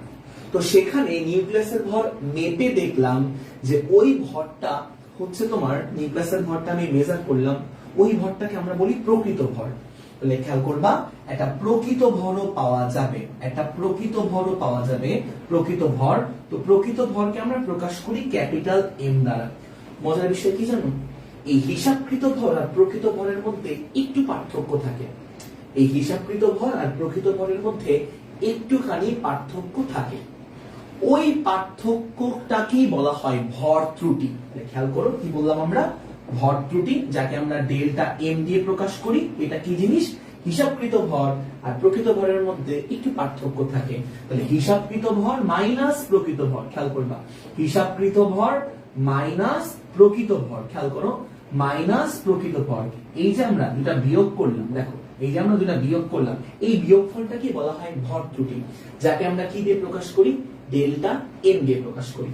যে ডেল্টা এম কে বলা হয় ভর ত্রুটি। এখন একটু খেয়াল করবা, এই ডেল্টা এম হচ্ছে আমার ভর ত্রুটি, দ্যাট ইজ হিসাবকৃত ভর মাইনাস প্রকৃত ভর। হিসাবকৃত ভরের ফর্মুলা কই, এই দেখো, এটা হচ্ছে আমার, আমি নিচে একটু মুছে দিই, নাহলে আমার ভাববা যে ভাই বুঝতে পারতেছি না নিচে আবার লাল ব্র্যাকেট কেন। এটা হচ্ছে আমার হিসাবকৃত ভর, বুঝতে পারতেছো?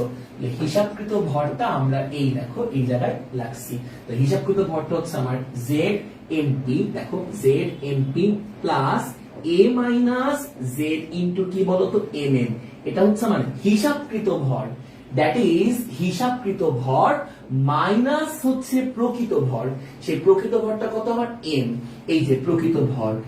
এই ব্যাপারটা কি বলা হয় ডেল্টা এম, দ্যাট ইজ ভর ত্রুটি। বলো ভর ত্রুটিকে আমরা বেস্ট ওয়েতে বুঝলাম কিনা একটু আমাকে কমেন্টে জানাও তো, ভালো করে বুঝতে পারলাম কিনা ভর ত্রুটি ব্যাপারটা।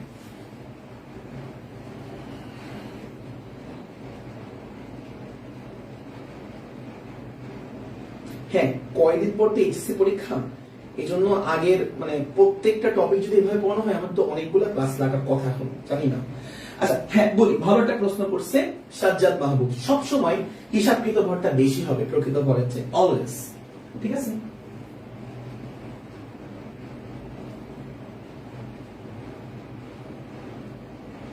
হ্যাঁ ঠিক আছে, সবসময় হিসাবকৃত ভরটা বেশি হবে প্রকৃত ভরের চেয়ে। আচ্ছা, এই ভর ত্রুটিটা কি হিসেবে কাজ করে জানো? এটা খুব বেশি ডিটেইলস না বলি, অনেক টাইম লাগবে, বুঝছো, অনেক টাইম লাগবে, কারণ আমাদের তো ম্যাথ আসবে দিন শেষে। চাইলে আমাদের একাডেমিকে এইসব ক্লাস তো আমরা 10টা ক্লাস নিই বা 8টা 9টা ক্লাস নিই, তাই না? সামনে পরীক্ষা না, তো বুঝতে হবে। যাই হোক, এটা শোনো, এটা তো আমার ভর ত্রুটি। এই ভর ত্রুটিটা কোথায় কাজে লাগে জানো? এই ভর ত্রুটিটা অ্যাকচুয়ালি তোমার বন্ধন শক্তিতে কাজে লাগে। লিখে নাও, এই ভর ত্রুটিটা, এই ভর ত্রুটিটা বন্ধন শক্তি সৃষ্টি করতে কাজে লাগে। বন্ধন শক্তি, বুঝছো? এই ভর, এই যে ডেল্টা এম মানে ভর ত্রুটি, আগে লেখো ডেল্টা এম মানে ভর ত্রুটি, ডেল্টা এম মানে হচ্ছে ভর ত্রুটি বা মাস ইফেক্ট। ভর ত্রুটিটা কোথায় কাজে লাগে? বন্ধন শক্তি সৃষ্টি করতে কাজে লাগে। তাহলে বন্ধন শক্তি, দেখো বন্ধন শক্তি সৃষ্টি করতে কাজে লাগে, বন্ধন শক্তি সৃষ্টি করতে বা ক্রিয়েট করতে কাজে লাগে বন্ধন শক্তি, ঠিক আছে? আমরা জানি নিউক্লিয়াসের মধ্যে একটা বাইন্ডিং এনার্জি থাকে, যে বাইন্ডিং এনার্জির মাধ্যমে প্রোটন নিউট্রন একত্রিত হয়ে থাকে, মুক্ত হয়ে, দ্যাট ইজ বাইন্ডিং এনার্জি, বন্ধন শক্তি। ওই বন্ধন শক্তির সূত্র কি বলি? বন্ধন শক্তির সূত্র তুমি দুইটা মনে রাখবা, দুইটা। এটা হচ্ছে E equal to delta M into C square, লেখো এটা বন্ধন শক্তির সূত্র। E মানে বন্ধন শক্তি বা বাইন্ডিং এনার্জি।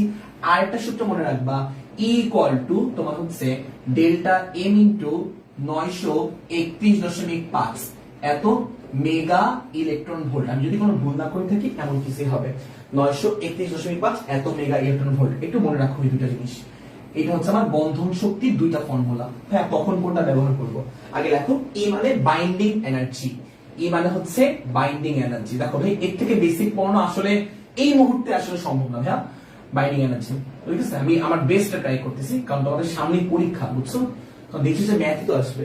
আচ্ছা, তাহলে বাইন্ডিং এনার্জি, ঠিক আছে? এই E মানে বাইন্ডিং এনার্জি, দুইটা formula, delta M into C square, এই একটা ফর্মুলা, নিচে হচ্ছে ডেল্টা এম ইনটু 931.5, আর এককটা হবে মেগা ইলেকট্রন ভোল্ট, আর উপরের এককটা আসবে হচ্ছে জুল এককে। উপরের বাইন্ডিং এনার্জিটা আসবে জুল এককে আর নিচের বাইন্ডিং এনার্জি আসবে হচ্ছে মেগা ইলেকট্রন ভোল্ট এককে।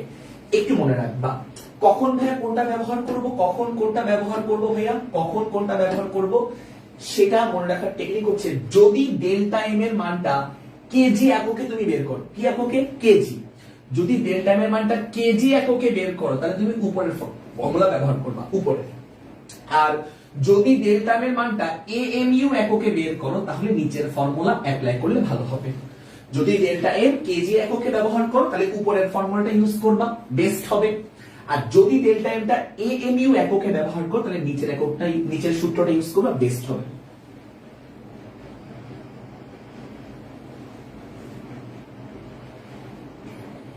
কি রে ভাই, হ্যাঁ ম্যাথ করাচ্ছি। কোন দিক যাবো? ম্যাথ করালে বলো যে থিওরি করান, বেসিক করান। বেসিক করলে বলো, বেসিক করলে বলে হচ্ছে ম্যাথ করান। কই যাবো বলো? পড়েই যাই নাকি? আচ্ছা দেখো এটা হচ্ছে আমাদের ব্যাপার। এবার আমরা চলে যাই চলো ম্যাথ প্রবলেমে। হ্যাঁ এবার ম্যাথ করাই, বেসিকও করাচ্ছি ম্যাথও করাচ্ছি। খুশি? দেখো ইউরেনিয়ামের ভর ত্রুটি নির্ণয় করো। ইউরেনিয়াম 92 আর হচ্ছে তোমার 235। আচ্ছা ইউরেনিয়াম থাকলাম, এখানে নিচে হচ্ছে 92 আর উপরে আমার কত বলতো 235। হ্যাঁ 92 আর কত 235। আচ্ছা এখন কথা হচ্ছে হ্যাঁ কম পাবা, এই ম্যাথগুলো করলে কম পাবে ইনশাআল্লাহ। আচ্ছা ওকে দেখো এই হচ্ছে আমাদের ব্যাপার। তাহলে 92 আর 295। 92 হচ্ছে আমার প্রোটন সংখ্যা যাকে জেড দিয়ে প্রকাশ করে। তাহলে জেড হচ্ছে আমার কত বলতো 92, দ্যাট ইজ প্রোটন সংখ্যা। তোমার মন চাচ্ছে ভাই নিউটন সংখ্যাটা বের করেন তো। নিউটন সংখ্যা আমরা জানি নিউটন সংখ্যা কি বলতো a মাইনাস জেড, তাই না? a minus Z. আচ্ছা তো এটা হচ্ছে আমার নিউটন সংখ্যা। a মানে ভর সংখ্যা হচ্ছে আমার 235, তাহলে 235 লিখলাম মাইনাস কত বলতো মাইনাস জেড। জেড হচ্ছে 92। মজা না অনেক বলতো? a মানে ভর সংখ্যা, জেড মানে প্রোটন সংখ্যা। যাই হোক আমরা ভর ত্রুটি বের করব। একটু আগে ভর ত্রুটি তোমাকে একটা সূত্র দেখালাম না, আমি ভুলে গেছি, আমাকে একটু মনে করে দাও তো।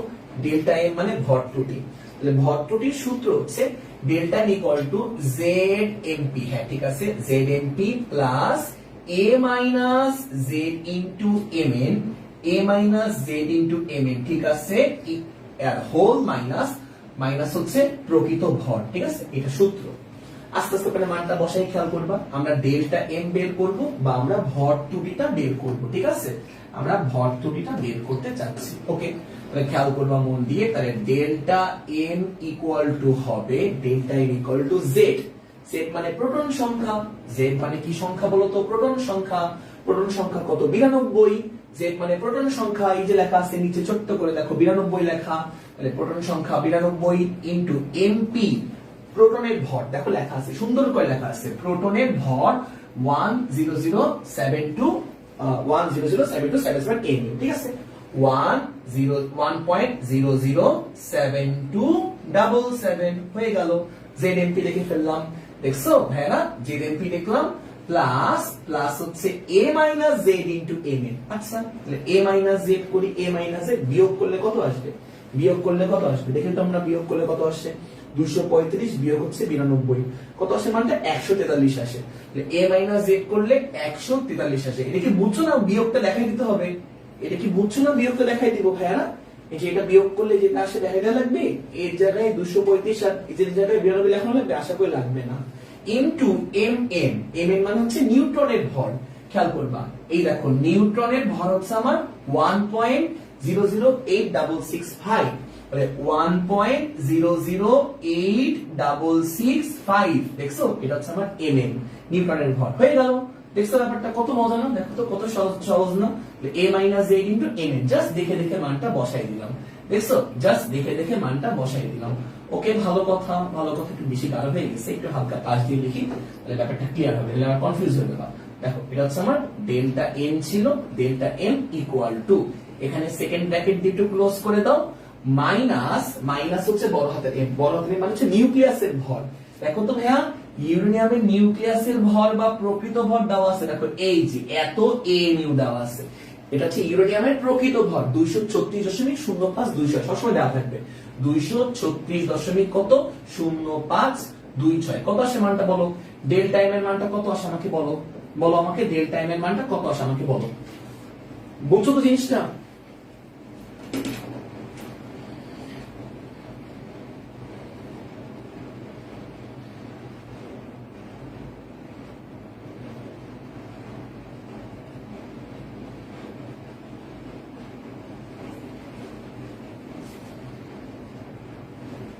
কত আসে ভর ত্রুটি?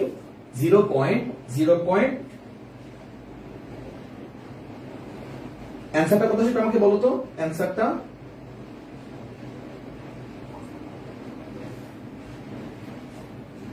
কত সেটা আমাকে বলো। 0.8, হ্যাঁ 0.855, ঠিক আছে 855 এত। সবগুলো আমরা এএমইউ এককে বসাইছিলাম না, সবগুলো আমরা এএমইউ তে কিন্তু বসাইছি, বুঝছো? 559, আরো বেশি লাইন সংখ্যা নেই, 55979, ঠিক আছে 79 এত। সবগুলো কিন্তু আমরা এএমইউ এককে বসাইছিলাম, তাই আমার ডেল্টা এমটা কিন্তু এএমইউ দিয়ে আসবে, ডেল্টা এমটা কিন্তু আমার এএমইউ এককে আসবে, বুঝছো? যেহেতু আমরা সবকিছু এএমইউ তে বসাইছি। আচ্ছা, আমাদের কিন্তু অঙ্কটা কিন্তু গ নাম্বারটা হয়ে গেছে, গ নাম্বার অঙ্কটা, কিন্তু আমার মন যাচ্ছে ইউরেনিয়ামের বন্ধন শক্তিটা আমরা একটু বের করে দেখাই। বন্ধন শক্তি দেখো, এখান থেকে বন্ধন শক্তিকে আমরা ই দিয়ে প্রকাশ করলাম। ই দুইটা ফর্মুলা, একটা হচ্ছে তুমি মনে রাখবা ডেল্টা এম ইনটু কি বলতো, সি স্কয়ার, ঠিক আছে? আরটা হচ্ছে E equal to delta M into 931.5। আরে 931.5, মোটামুটি দুইটা ফর্মুলা। 931.5 এত মেগা ইলেকট্রন ভোল্ট, বুঝছো? আর এটা হচ্ছে জুল এককে আসবে, এটা জুল এককে আসবে, বুঝছো? কোনটা অ্যাপ্লাই করব? তোমাকে বলছিলাম যদি ভরের মান কেজিতে পাও তাহলে উপরটা অ্যাপ্লাই করবা, যদি ভরের মান এমইউ তে পাও নিচেরটা অ্যাপ্লাই করবা। তাহলে এটা আমরা উপরেরটা অ্যাপ্লাই করার দরকার নেই, এমন না যে হবে না, দরকার নেই অ্যাপ্লাই করার। তাহলে আমরা নিচেরটা অ্যাপ্লাই করব, নিচেরটা, তাহলে মেগা ইলেকট্রন ভোল্টের মানটা চলে আসবে, বুঝছো? জাস্ট ডেল্টা এম এর জায়গায় এটা বসাবা আর 931.5 এ বসাই ফেলবা, তার জন্য ই এর মানটা বের করতে পারবা, বন্ধন শক্তি বের করতে পারবা। বুঝতে পারছো ব্যাপারটা? বুঝতে পারছো এই জিনিসটা ভালো করে? হ্যাঁ,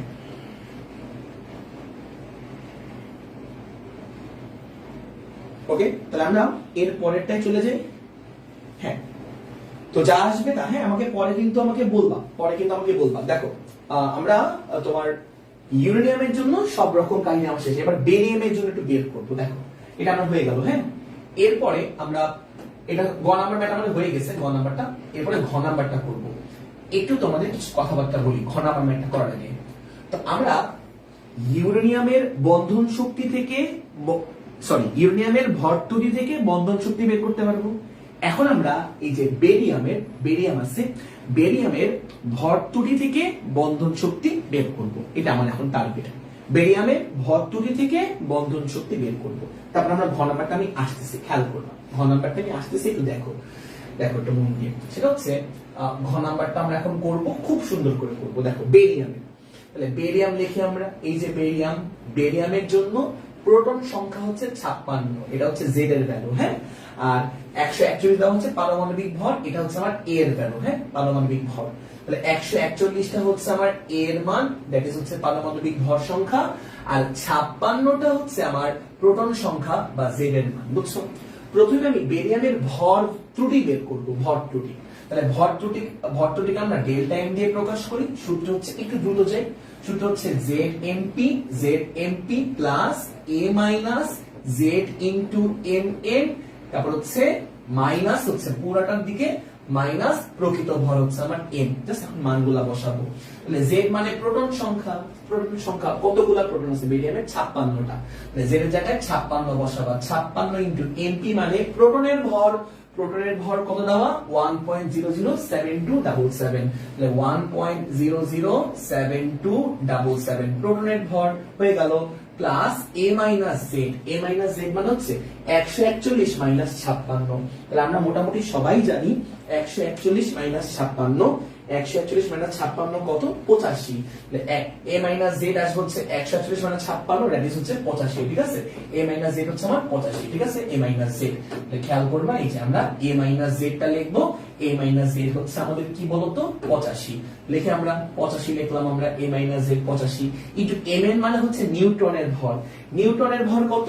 এই যে দেওয়া আছে 1.00865, 1.00865, এটা হচ্ছে আমার নিউট্রনের ভর। ওকে, তাহলে এই দেখো আমি পুরোটা লিখলাম, পুরোটা মাইনাস হচ্ছে ক্যাপিটাল এম, মানে হচ্ছে ভর, আসল ভর, নিউক্লিয়াসের ভর। তাহলে বেরিয়ামের নিউক্লিয়াসের ভর কত? 140.91 আর 140 খেয়াল করবা 0.9132। আমাকে একটু ডেল্টা এম এর মানটা ক্যালকুলেশন করে বলো তো কত আসে। ডেল্টা এম মানে ভর ত্রুটি, আমাকে একটু দ্রুত করে ক্যালকুলেশন করে বলো তো ডেল্টা এম কত আসে। আমি সবকিছু কিন্তু এএমইউ এককে বসাইছি, এএমইউ অ্যাটমিক মাস ইউনিট এককে কিন্তু আমি বসাইছি এএমইউ। তাহলে ডেল্টা এমটা আমার এএমইউ তে আসবে, বলো।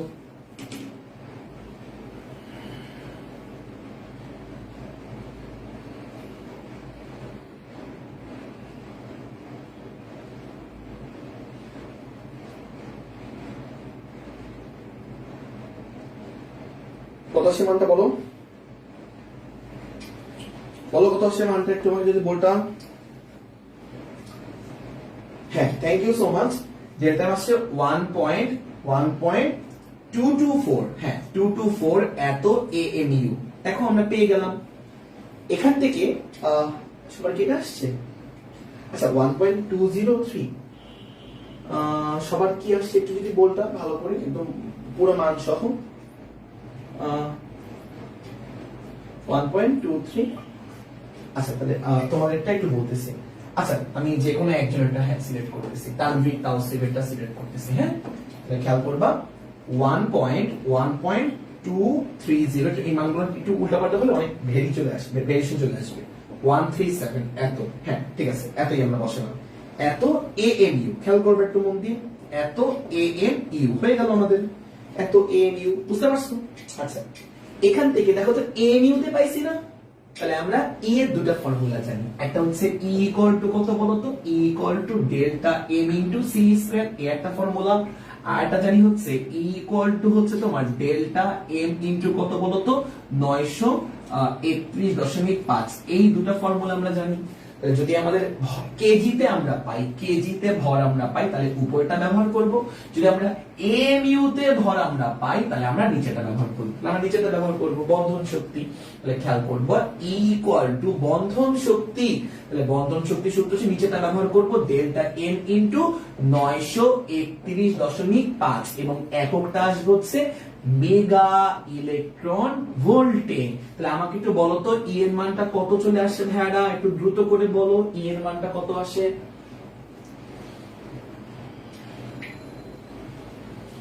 দেখো তো ই এর মানটা কত আসে।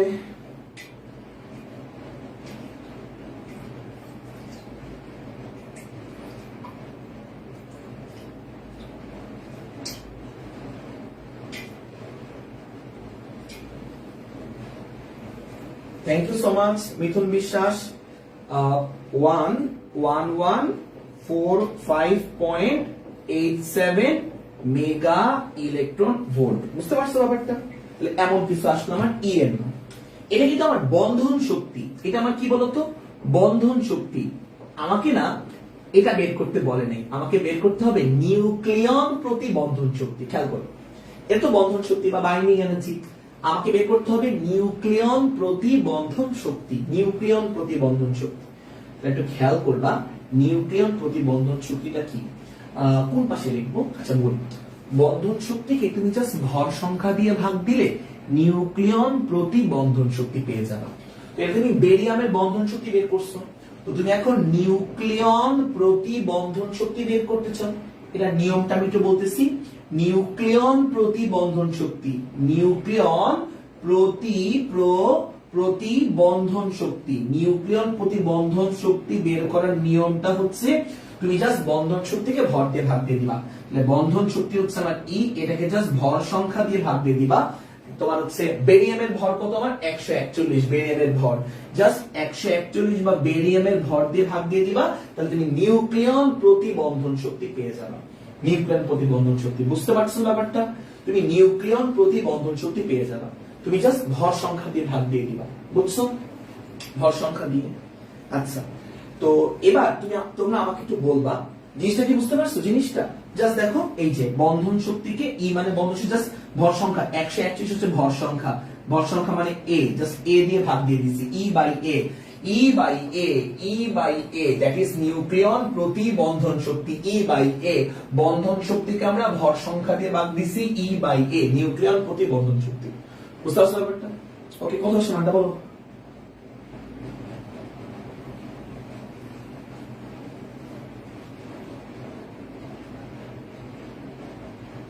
কখন কখন পড়াচ্ছি না, যাই হোক স্পামিং করে আসলে স্বপ্নকে লাইফে কিছু হবে না আসলে যারা এরকম স্পামিং করে, কখনো দেখিনি, ঠিক আছে, প্রায় হচ্ছে 4-5 বছর তো হয়ে গেল টিচিং ক্যারিয়ারে, যাই হোক। ওকে, হ্যাঁ, এত মেগা ইলেকট্রন ভোল্ট, এটা হচ্ছে নিউক্লিয়ন প্রতি বন্ধন শক্তি। বুঝতে পারছো ব্যাপারটা? নিউক্লিয়ন প্রতি বন্ধন শক্তি এত। এবার তুমি আমাকে একটু বলবা 1145.87, ঠিক আছে, ডিভাইড বাই হচ্ছে 141। আচ্ছা, হ্যাঁ, এটা তো বুঝছো। তুমি এখন ইউরেনিয়ামের জন্য কিন্তু নিউক্লিয়ন প্রতি বন্ধন শক্তি বের করতে পারবা। দেখো তো, তুমি এর আগের অঙ্কে আমাকে বলবা, এর আগের অঙ্কে তুমি ইউরেনিয়ামের জন্য এর আগের অঙ্কে নিশ্চয়ই ডেল্টা এম বের করছিলা, তাই না? কত আসছিল আমাকে একটু বলবা, কত আসছিল ডেল্টা এমটা? তারপর সেখান থেকে তুমি ই বের করছিলা, ই মানে বন্ধন শক্তি বের করছিলা। এটা কত ছিল? ডেল্টা এম ইনটু কি বলতো, 931.5, তাই না? এটা ডেল্টা তুমি আগের অঙ্কে বের করছো ভরটুকু ইউরেনিয়ামের জন্য। তারপরে 931.5 গুণ করে তুমি ই এর মানটা পাইছিলা। আমাকে এটাও বলবা যে ই এর মানটা কত আসছিল, এটা আমাকে একটু বলবা। মেগা ইলেকট্রন ভোল্টে পাবো। আমাকে এটাও বলবা যে ই এর মানটা মেগা ইলেকট্রন ভোল্টে কত আসছিল ফর ইউরেনিয়াম। ফর কি বলতো? ফর ইউরেনিয়াম, ঠিক আছে। ইউরেনিয়ামের জন্য একটু আমি এখন তোমাদের জন্য ক্যালকুলেশন করতে চাচ্ছি। ইউরেনিয়ামের জন্য খেয়াল করবা, ইউরেনিয়ামের জন্য একটু ক্যালকুলেশন করতে চাচ্ছি ফর ইউরেনিয়াম। তাহলে এটা আমাকে বলতো ই এর মানটা কত আসছিল। এখন আমরা ইউরেনিয়ামের নিউক্লিয়ন প্রতি বন্ধন শক্তি দেখব। ইউরেনিয়ামের নিউক্লিয়ন প্রতি বন্ধন শক্তি দেখব। নিউক্লিয়ন প্রতি বন্ধন শক্তি, ঠিক আছে। ইউরেনিয়ামের নিউক্লিয়ন প্রতি বন্ধন শক্তি এটা কেমনে বের করে? এটা বের করার নিয়মটা হচ্ছে জাস্ট বন্ধন শক্তিকে তুমি তোমার ইউরেনিয়ামের ভর দিয়ে ভাগ দিয়ে দিবা। ভর, ইউরেনিয়ামের ভর কত? 235, জাস্ট হচ্ছে বন্ধন শক্তিকে 235 দিয়ে ভাগ দিয়ে দিবা। 235, ঠিক আছে, বন্ধন শক্তিকে নাও লিখে দাও। কত আসছে? Thank you so much. ইউরেনিয়ামের জন্য এই যে এটা আসছে ই বাই 235। ওকে, খুবই ভালো খাদিজা খান। আরে খাদিজা খান, ভেরি গুড, থ্যাংক ইউ। তাহলে এই মানটা কত আসলো? প্রথম গোপ অনেক সুন্দর করে উত্তর দিতেছে। এটা আসছিল 0.0585979 ANU আসছিল এই মানটা। দেন পরের মানটা আসছিল 700 সামথিং 97.34। দেন নিউক্লিয়ন প্রতি বন্ধন শক্তি আসবে কত বলতো? 3.36 বলো বা 3.39 বলো, এত, ঠিক আছে, এত মেগা ইলেকট্রন ভোল্ট। বুঝতে পারছো? আচ্ছা, এবার আমরা গ্রাফ আঁকবো। কি আঁকবো বলতো? গ্রাফ আঁকবো, গ্রাফ। তাহলে এবার গ্রাফটা আঁকাটা তো অনেক বেশি সোজা। গ্রাফটা আঁকাটা অনেক বেশি সোজা। গ্রাফ, জাস্ট গ্রাফ আঁকবো আমরা, মজা। গ্রাফ আঁকা তো অনেক মজা।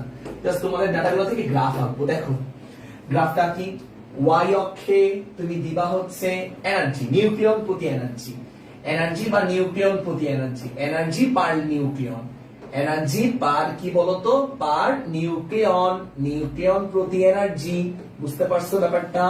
এনার্জি পার নিউক্লিয়ন ওয়াই অক্ষে। আর এক্স অক্ষে তুমি দিবা হচ্ছে ভর সংখ্যা। কোশ্চেনে বলা আছে এই যে ভর সংখ্যা। দেখো নিউক্লিয়ন প্রতি বন্ধন শক্তি বনাম ভর সংখ্যা, ভর সংখ্যা। এক্স অক্ষে তুমি দিবা হচ্ছে ভর সংখ্যা।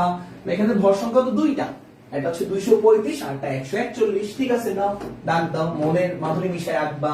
এখানে তুমি মনে করো দিলা 141, এই যে ভর সংখ্যা 141, আর একটু দূরে গিয়ে তুমি দিলা 235, এখানে ভর সংখ্যা 235। বুঝছো? আচ্ছা, আর আমরা কি কি মান পাইছি বলতো?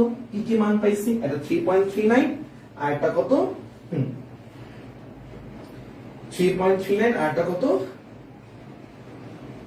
আর একটা কত পাইছিলাম বলতো?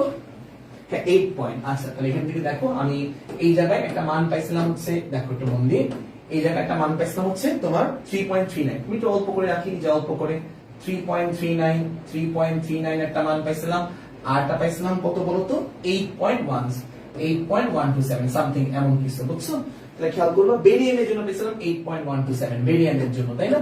তাহলে খেয়াল করবা এই বেরিয়ামের ভর 141, বেরিয়ামের ভর 141, এর জন্য পাইছিলাম হচ্ছে 8 পয়েন্ট। এরকম একটা পয়েন্ট পাবো, একটা পয়েন্ট পাবো। আর দেখো ইউরেনিয়ামের জন্য মানটা পাইছিলাম কত, ইউরেনিয়ামের জন্য মানটা পাইছিলাম 3.39, একটা পয়েন্ট পাবো। এই দুটো পয়েন্ট কানেক্ট করে দিবা, শেষ, গ্রাফ হয়ে গেছে, গ্রাফ হয়ে গেছে, বুঝছো?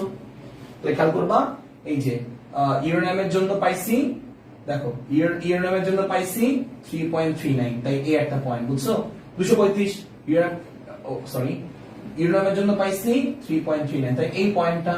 তারপরে যে বেরিয়াম 141, বেরিয়ামের জন্য পাইছি, এই যে বেরিয়ামের জন্য পাইছি 8.017, তাই বেরিয়ামের জন্য এই যে বেরিয়াম হচ্ছে 141, এখানে 141 ছিল, বেরিয়ামের জন্য পাইছি 8 পয়েন্ট, তাহলে এই পয়েন্টটা, দুটো পয়েন্ট কানেক্ট করে রেখা টেনে দিলাম, এই যে রেখা, এটা হচ্ছে গ্রাফ। গ্রাফটা বুঝতে পারছো? গ্রাফটা বুঝতে পারছো ভালো করে? গ্রাফটা ভালো করে বুঝতে পারছি কিন্তু জানাও, গ্রাফটা ভালো করে বুঝতে পারছি কিনা?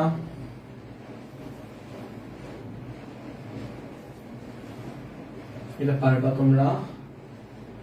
আচ্ছা, এই মান এটা কি পারবা না করে দিব একটু বলো তো? এই মান এটা কি পারবা না করে দিব আমাকে বলো? এটা 4 নম্বর 2016 এটা কি পারবা না করে দিব এটা আমাকে বলো? হ্যাঁ, শর্ট সিলেবাসে থাকবে না কেন? ইনস্টাগ্রামে শর্ট সিলেবাসে আছে এটা, সে কমেন্ট করছে শর্ট সিলেবাসে আছে কিনা। আচ্ছা যাই হোক, দেখো এরপরে হচ্ছে আমরা এই ম্যাথটা করার চেষ্টা করি, এই ম্যাথটা, বুঝছো? আচ্ছা, তো এবার আমরা একটু দেখি, সেটা হচ্ছে যে আমার এই ম্যাথটা করার জন্য আমাদের কিছু এই ম্যাথটা করার জন্য আমাদের কিছু কনসেপ্ট লাগবে, একটু দেখি আমরা। কেমিস্ট্রি কিছু কনসেপ্ট লাগবে, তাহলে পড়ি আমরা আস্তে আস্তে করে শুরু করি। দেখো আস্তে আস্তে করে কেমিস্ট্রি কিছু কনসেপ্ট করা শুরু করি। দেখো ফার্স্ট কথা হচ্ছে আমাদের এখানে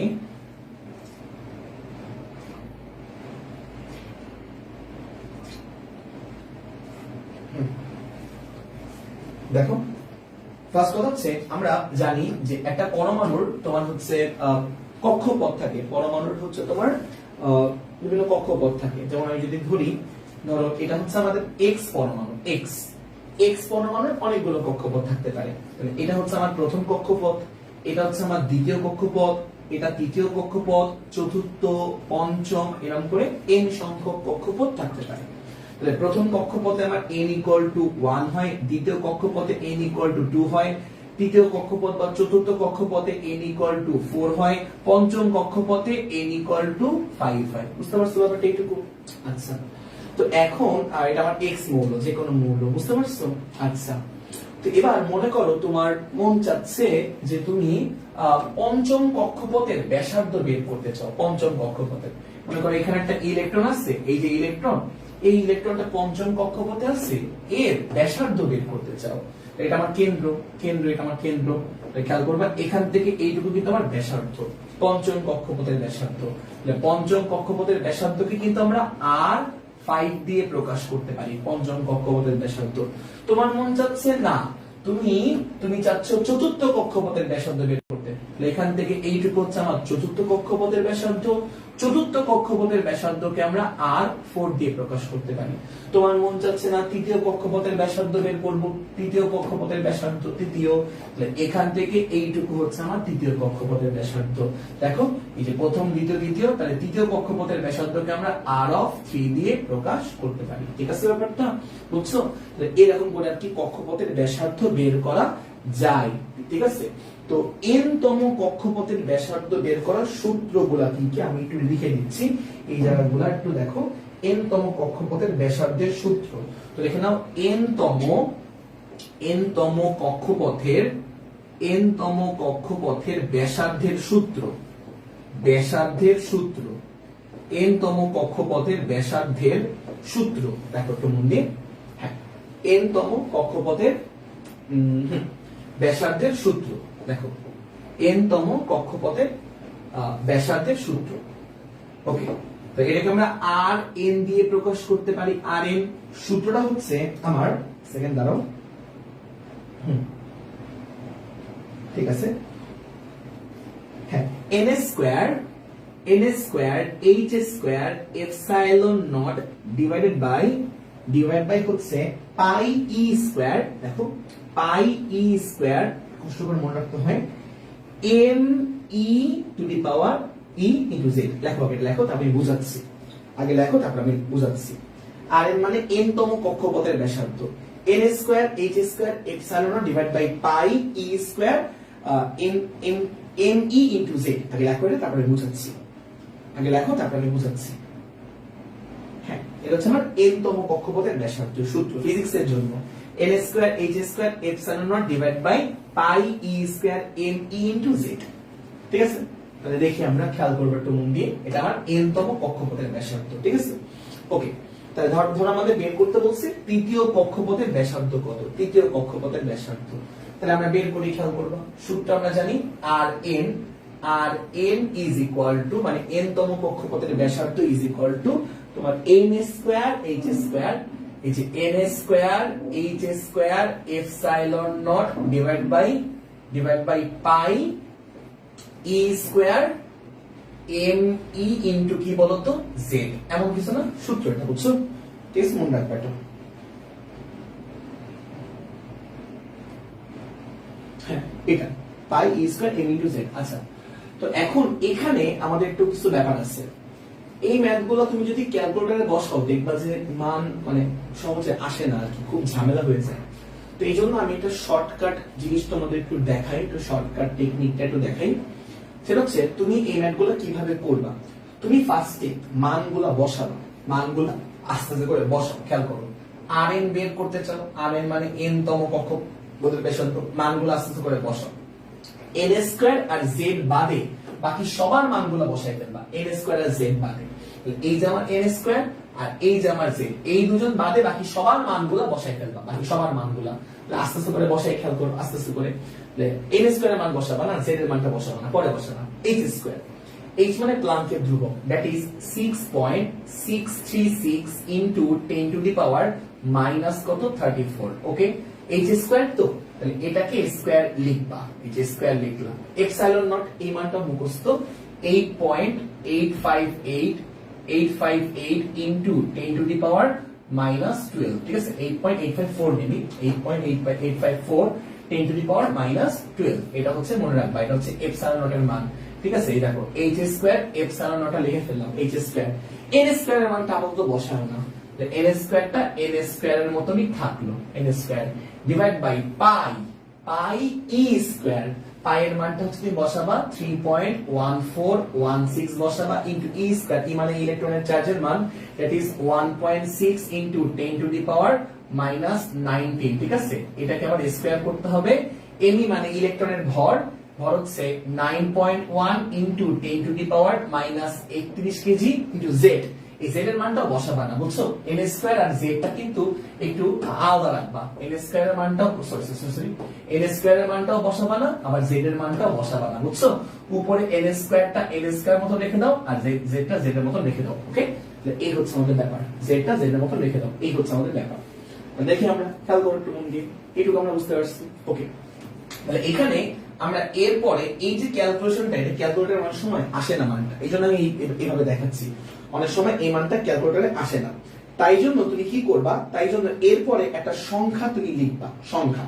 সেটা হচ্ছে এই পুরা কনস্ট্যান্ট সবগুলোর পরিবর্তে তুমি কি লিখবা, খেয়াল করো। rn ইকুয়াল টু ফার্স্টে কনস্ট্যান্টের মানগুলো বসাবা, তারপর তুমি একটা সংখ্যা লিখবা, সেটা হচ্ছে 0.53 লিখবা, 0.53। আর এখানে n স্কয়ার বাই z টা অপরিবর্তিত রাখবা, n স্কয়ার বাই z টা, তাহলে n স্কয়ার বাই z টা হচ্ছে অপরিবর্তিত রাখবা। আর এই rn এর মানটা অ্যাংস্ট্রম এককে আসবে, কোন এককে আসবে, অ্যাংস্ট্রম, ডিরেক্টলি বসিয়ে দেবা। এই সংখ্যাটা মনে রাখবা, 0.53 n স্কয়ার বাই z। অনেক সময় এই মানটা ক্যালকুলেটরে আসে না, ম্যাথ এরর আসে বা জিরো চলে আসে, এইজন্য তুমি হচ্ছে এরকম করবা। দেখো সবগুলো কনস্ট্যান্টের পরিবর্তে আমি 0.53 নামক একটা সংখ্যা বসালাম এবং এটা কোন এককে আসবে, অ্যাংস্ট্রম এককে আসবে। এবার তুমি এখান থেকে মানটা বসাবা, খেয়াল করবা rn মানে হচ্ছে ব্যাসার্ধ ইকুয়াল টু তোমার 0.53 into n square by z। n square মানে হচ্ছে কততম তোমার হচ্ছে কক্ষপথ, তৃতীয় কক্ষপথ, তাহলে n হলো 3, তাহলে 3 স্কয়ার ডিভাইড বাই z মানে প্রোটন সংখ্যা। এখানে কোন মৌল বলছে বলতো, কোনো মৌলই বলে নাই, কোন মৌল না বললে তুমি হাইড্রোজেন ধরে নিবা। কি ধরে নিবা? হাইড্রোজেন ধরে নিবা। আর হাইড্রোজেনের প্রোটন সংখ্যা বা জেনের ভ্যালু কত? 1 হাইড্রোজেনের। হাইড্রোজেনের জেনের ভ্যালু হচ্ছে 1, তাহলে এখান থেকে যা আসবে তত অ্যাংস্ট্রম। এটা হচ্ছে আমার ব্যাসার্ধ তৃতীয় কক্ষপথের। তৃতীয় কক্ষপথ বলে আমার n = কত বলতো? 3। কিছু বলে দেওয়া নাই বলে হাইড্রোজেন ধরে নিছি, জেনের ভ্যালু কত বলতো? 1। বলো বুঝতে পারছি কিনা? ম্যাথটা বুঝতে পারলাম কিনা বলো তো? হ্যাঁ, 0 চলে আসে অনেক সময়, এজন্য এইভাবে করলাম আমরা ম্যাথটা। বুঝতে পারছো ব্যাপারটা? কেন আমরা ম্যাথটা এইভাবে করলাম?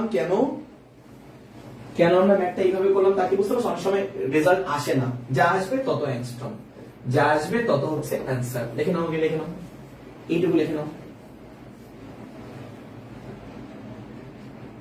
দেখছো, শক্তির জন্য এরকম একটা ট্রিক্স আছে, শক্তির জন্য, ঠিক আছে, যা আসবে তত হচ্ছে অ্যান্সার। এনার্জির জন্য সেম একটা ট্রিক্স আছে, দেখাচ্ছি আমি, দেখাচ্ছি। তাহলে মনে করো আমার কাছে একটা n তম কক্ষপথে ইলেকট্রনের শক্তি নির্ণয়ের সূত্র, n তম কক্ষপথে, n তম কক্ষপথের শক্তি, কক্ষপথে ইলেকট্রনের শক্তি, বা n তম কক্ষপথের শক্তিও বলা যায়, n তম কক্ষপথে ইলেকট্রনের শক্তি, এটা নির্ণয়ের ফর্মুলা। তাহলে খেয়াল করবা, ফর্মুলা হচ্ছে E = সূত্র লেখো মাইনাস, আগে সূত্র শেখাচ্ছি তারপরে। অনেক থ্যাঙ্কস, ওকে, থ্যাংক ইউ। তোমাদের অনেক হেল্প হবে যদি তোমরা একটু মনোযোগ দাও, তাহলে বুঝতে পারবা এবং ভালো লাগবে। আচ্ছা লেখো, এটা লেখো। সেটা হচ্ছে তোমার n তম কক্ষপথের এনার্জি, ঠিক আছে, শক্তি, শক্তির সূত্র আমরা লিখবো। তাহলে মাইনাস m e⁴, লেখো আগে e⁴ z², m লেখো, m e⁴ z² divided by হচ্ছে তোমার h² epsilon naught s² n², লেখো আগে h² epsilon naught s² n², লেখো আগে এটা সূত্র n তম কক্ষপথে ইলেকট্রনের সূত্র, ঠিক আছে, m কি বলে m e⁴ h² epsilon s² n², ঠিক আছে। আমি তোমাদের একটু কমেন্টটা দেখি। হ্যাঁ, এটা হচ্ছে ফর্মুলা n তম কক্ষপথে ইলেকট্রনের শক্তি। যদি বলে প্রথম কক্ষপথে ইলেকট্রনের শক্তি বের করো, n এর ভ্যালু 1। যদি বলে দ্বিতীয় কক্ষপথে ইলেকট্রনের শক্তি, n এর ভ্যালু 2। যদি বলে তৃতীয় কক্ষপথের শক্তি, n এর ভ্যালু 3। যততম কক্ষপথ n এর ভ্যালু হবে তত, বুঝতে পারছো? যততম কক্ষপথ n এর ভ্যালু হবে হচ্ছে তত, ঠিক আছে, ওকে। তাহলে এখন আমরা দেখি, একটু খেয়াল করবে একটু মন দিয়ে। সেটা হচ্ছে যে আমাদের কি বলছে, দেখো একটু মন দিয়ে।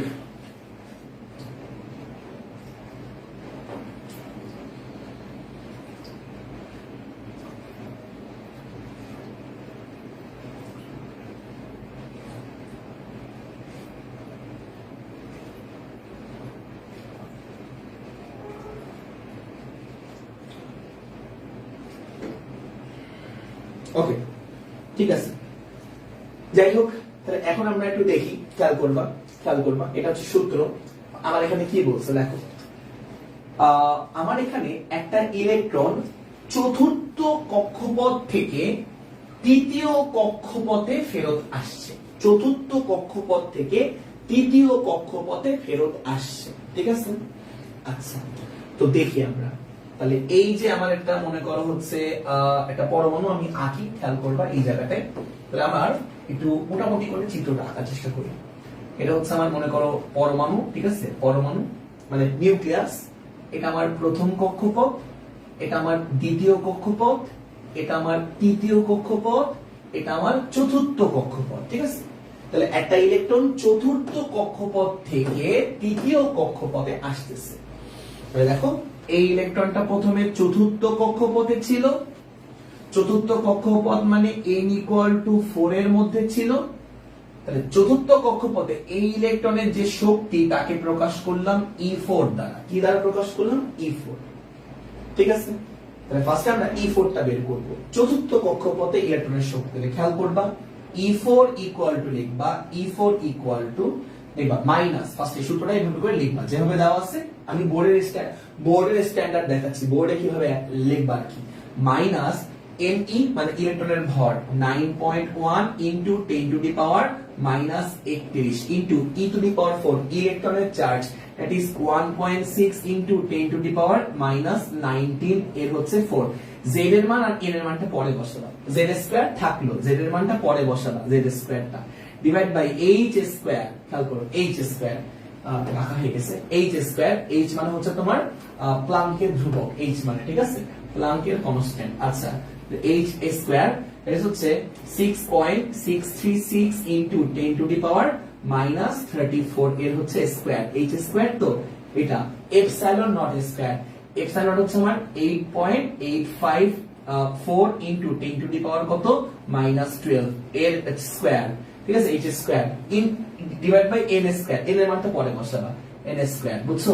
এবার কি সবগুলো কনস্ট্যান্ট না, এগুলা মান বসালে দেখবা যে ক্যালকুলেটর অনেক সময় আসে না, সবগুলা কনস্ট্যান্টের পরিবর্তে কি লিখবা খেয়াল করবা, সবগুলা কনস্ট্যান্টের পরিবর্তে লিখবা হচ্ছে -13.6 -13.6 এটা মনে রাখবা সবগুলা কনস্ট্যান্টের পরিবর্তে।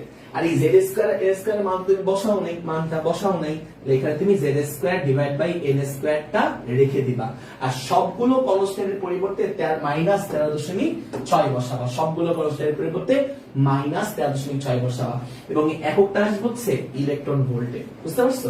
এখন তুমি z এর মান আর n এর মান বসাবা। এখানে কি বলছে, এখানে তো তোমার মোলের মান দেওয়া নেই, z এর মান 1 বসাবা, হাইড্রোজেন ধরবা, হাইড্রোজেন ধরলে z এর মান কত হবে, z এর মান 1 বসাবা।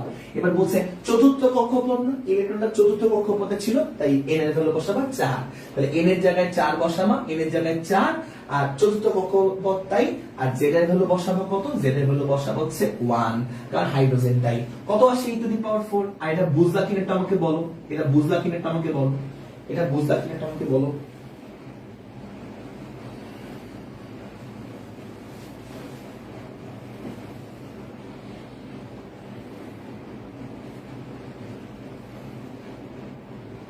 ও ওই মেথডে তোমার ওই ব্যাসার্ধের জন্য 0.5 অ্যাংস্ট্রম হবে, আর শক্তির জন্য এনার্জির জন্য এটা তোমাকে মনে রাখবা যে -13.6 এটা মনে রাখতে হবে, হ্যাঁ মনে রাখতে হবে, কিছু জিনিস মেমোরাইজ করতে হয়, মনে রাখতে হবে জিনিসটা।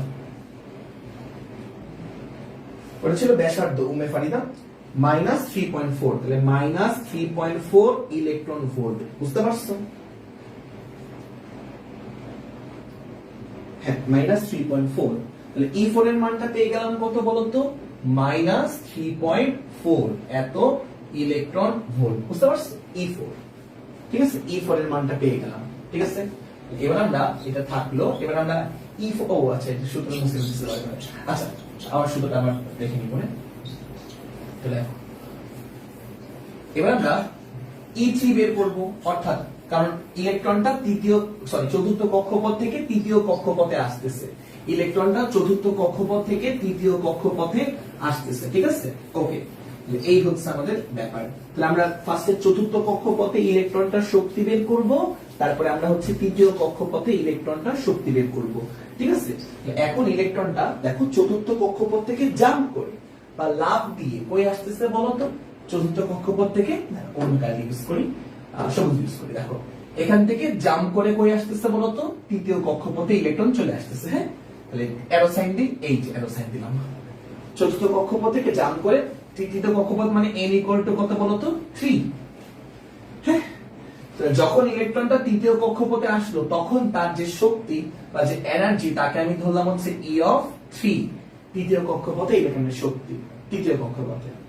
যখন ইলেকট্রনটা চতুর্থ কক্ষপথে ছিল তখন তার শক্তি ছিল E4, আর যখন ইলেকট্রনটা তৃতীয় কক্ষপথে তখন তার শক্তি আমার কি বলতো E3, বুঝতে পারছো? আর চতুর্থ কক্ষপথের জন্য n=4 ব্যবহার করতে হয়, তৃতীয় কক্ষপথের জন্য n=3 ব্যবহার করতে হয়।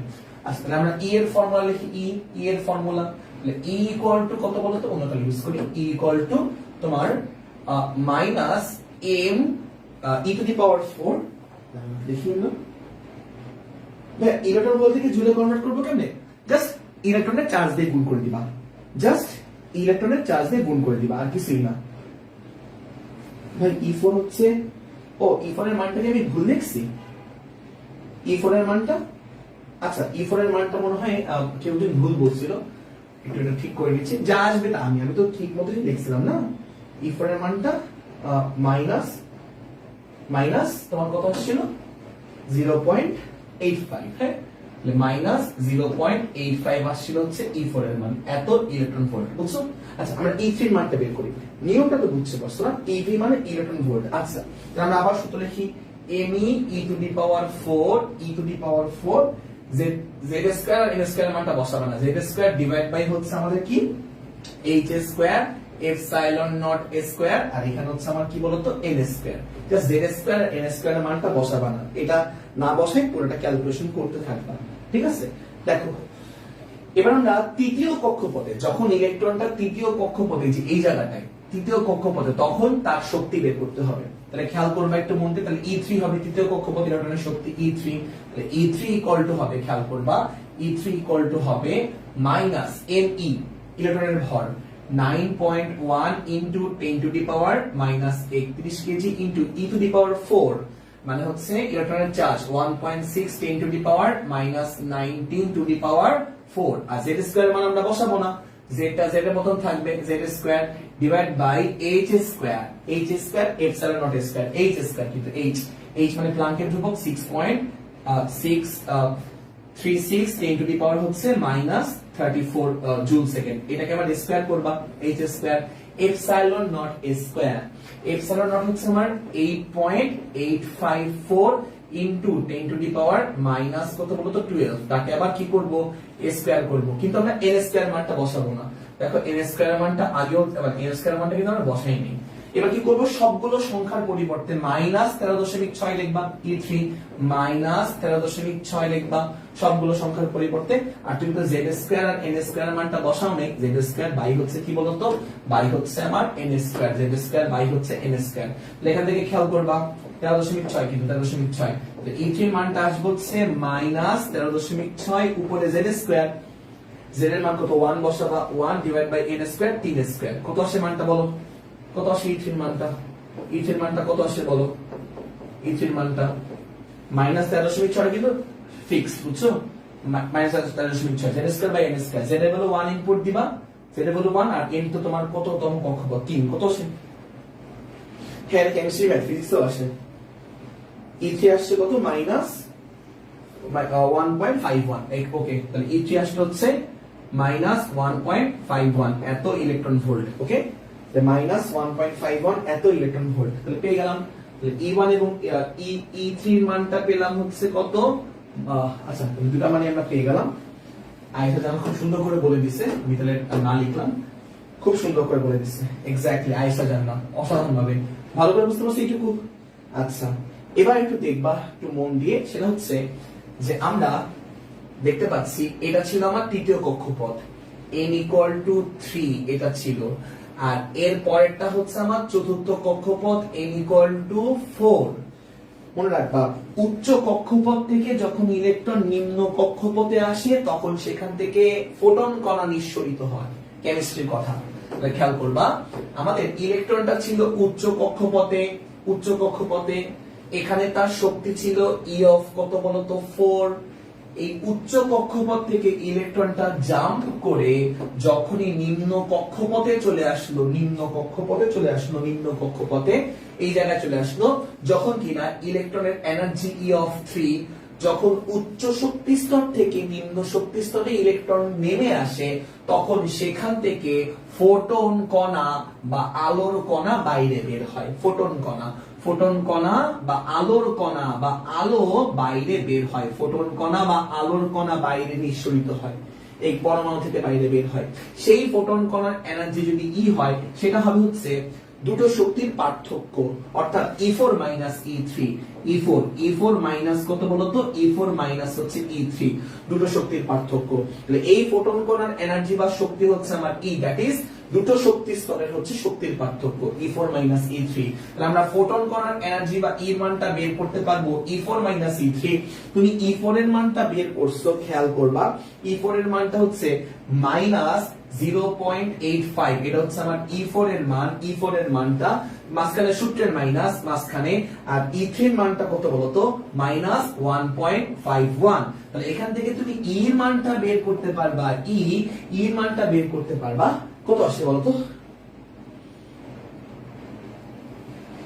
E এর মানটা বের করতে পারবা কত আসে বলতো, E এর মানটা মাইনাস 0.85 প্লাস 1.51 কত সে মানটা 0.66 0.66 এত ইলেকট্রন ভোল্ট বুঝতে পারতেছো ব্যাপারটা এত ইলেকট্রন ভোল্ট হ্যাঁ তাহলে এটা হচ্ছে ফোটন কণা বা আলোর কণা যেটা কিনা বাইরে নিঃসরিত হইছে বাইরে ঠিক আছে যখন ইলেকট্রন উচ্চ শক্তি স্তর থেকে নিম্ন শক্তি স্তরে গমন করে তখন সেখান থেকে ফোটন কণা বাইরে বের হয় এখান থেকে ফোটন কণা বাইরে বের হয় সেই ফোটন কণার এনার্জি হচ্ছে আমার E = দুইটা শক্তি স্তরের শক্তির পার্থক্য E4 - E3 এখান থেকে আমরা E টা বের করে ফেললাম ফোটন কণার শক্তি এই শক্তিটা তুমি জুল এককে লেখো E = হচ্ছে জাস্ট এই সংখ্যাটার সাথে ইলেকট্রনের চার্জ গুণ দাও 1.6 × 10⁻19 তাহলে এই পুরো মানটা হচ্ছে জুলে কনভার্ট হয়ে যাবে পুরো মানটা এখান থেকে তুমি এই ফোটন কণার তরঙ্গদৈর্ঘ্য বা ল্যাম্ডা বের করো এই ফোটন কণার যে আলোর কণাটা বের হইছে তার তরঙ্গদৈর্ঘ্য বা ল্যাম্ডাটা বের করো পারবা আমরা জানি E = দেখো E = হচ্ছে hf E = hf আবার f মানে হচ্ছে c বাই ল্যাম্ডা f মানে c বাই কি বলতো ল্যাম্ডা এখান থেকে ল্যাম্ডাটা বের করবা ল্যাম্ডা তরঙ্গদৈর্ঘ্য ল্যাম্ডা বের করবা hc বাই e থাকবে ac বাই e থাকবে এখান থেকে ল্যাম্ডাটা আমাকে একটু বের করে বলবা আলোর তরঙ্গদৈর্ঘ্য কত আসবে তুমি সবার মান জানো দেখো আমরা জানি E = hc বাই ল্যাম্ডা সূত্র ফোটন কণার হচ্ছে এনার্জি সূত্র E = hc বাই ল্যাম্ডা যেখানে ল্যাম্ডা মানে আলোর তরঙ্গদৈর্ঘ্য যেই ফোটন কণাটা নির্গত হইছে তার ওয়েভলেন্থ বা তরঙ্গদৈর্ঘ্য তার ওয়েভলেন্থ বা হচ্ছে তরঙ্গদৈর্ঘ্য এটার মাধ্যমে আমরা বুঝতে পারবো সেটা দৃশ্যমান নাকি দৃশ্যমান না দেখো ল্যাম্ডা কত আসে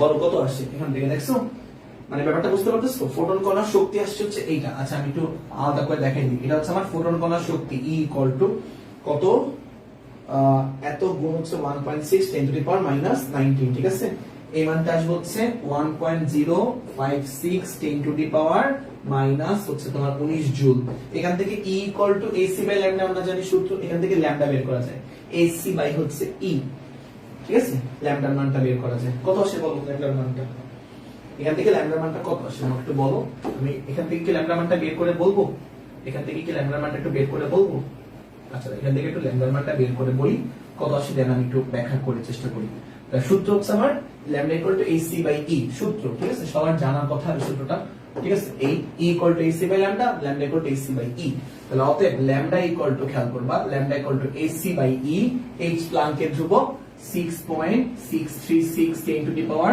10⁻34 এটা হচ্ছে আমার তোমার h c হচ্ছে আলোর বেগ 3 × 10⁸ ডিভাইড বাই হচ্ছে তোমার কি বলতো e এনার্জি যে এই মানটা 1.056 × 10⁻19 কত আসে বলো ল্যাম্ডার মানটা কত আসে বলো কত আসে ল্যাম্ডার মানটা 1.883 10⁻6 মিটার এটা হচ্ছে ল্যাম্ডা দেখো আগে এটা এইটুকু বুঝতে পারছো দেন আমরা সিদ্ধান্তে যাব বা ডিসিশনে যাব এইটুকু বুঝতে পারছো কিনা বলো দেন আমরা লাস্টলি যে আমাদের সৃজনশীলে যে সিদ্ধান্ত বলতেছে সেই সিদ্ধান্তে আমরা যাওয়ার চেষ্টা করব লাস্টলি আমরা যে সিদ্ধান্ত আমাদের বলতেছে সেই সিদ্ধান্তে আমরা যাওয়ার চেষ্টা করব বলো এইটুকু বুঝতে পারছি কিনা হ্যাঁ ল্যাম্ডা মানে আলোর তরঙ্গদৈর্ঘ্য আচ্ছা এটা একটু ন্যানোমিটারে নিয়ে আসো তো আমাকে কেউ কি বলতে পারবা 1 মিটার সমান কত ন্যানোমিটার আমাকে একটু বলতে পারবা 1 মিটার সমান কত ন্যানোমিটার 1 মিটার সমান কত ন্যানোমিটার বলতে পারবা কেউ 10⁻⁹ ন্যানোমিটার না বলো তো দেখো আমরা জানি 1 মিটার = 10⁻⁹ ন্যানোমিটার নাকি হ্যাঁ নাকি না ওটা বললাম হ্যাঁ -9 ন্যানোমিটার ওকে তাহলে অতএব এত মিটার সমান কত ন্যানোমিটার এটা হতো 1.883 না হ্যাঁ তাহলে অত মিটার সমান কত ন্যানোমিটার বলো অত মিটার সমান অতএব 1.883 10⁻⁻6 এত মিটার ইকুয়াল টু কত ন্যানোমিটার জাস্ট গুণ করো তো 1.883 10⁻⁻6 গুণ 10⁻⁻9 কত আসে বলো কত ন্যানোমিটার আসে?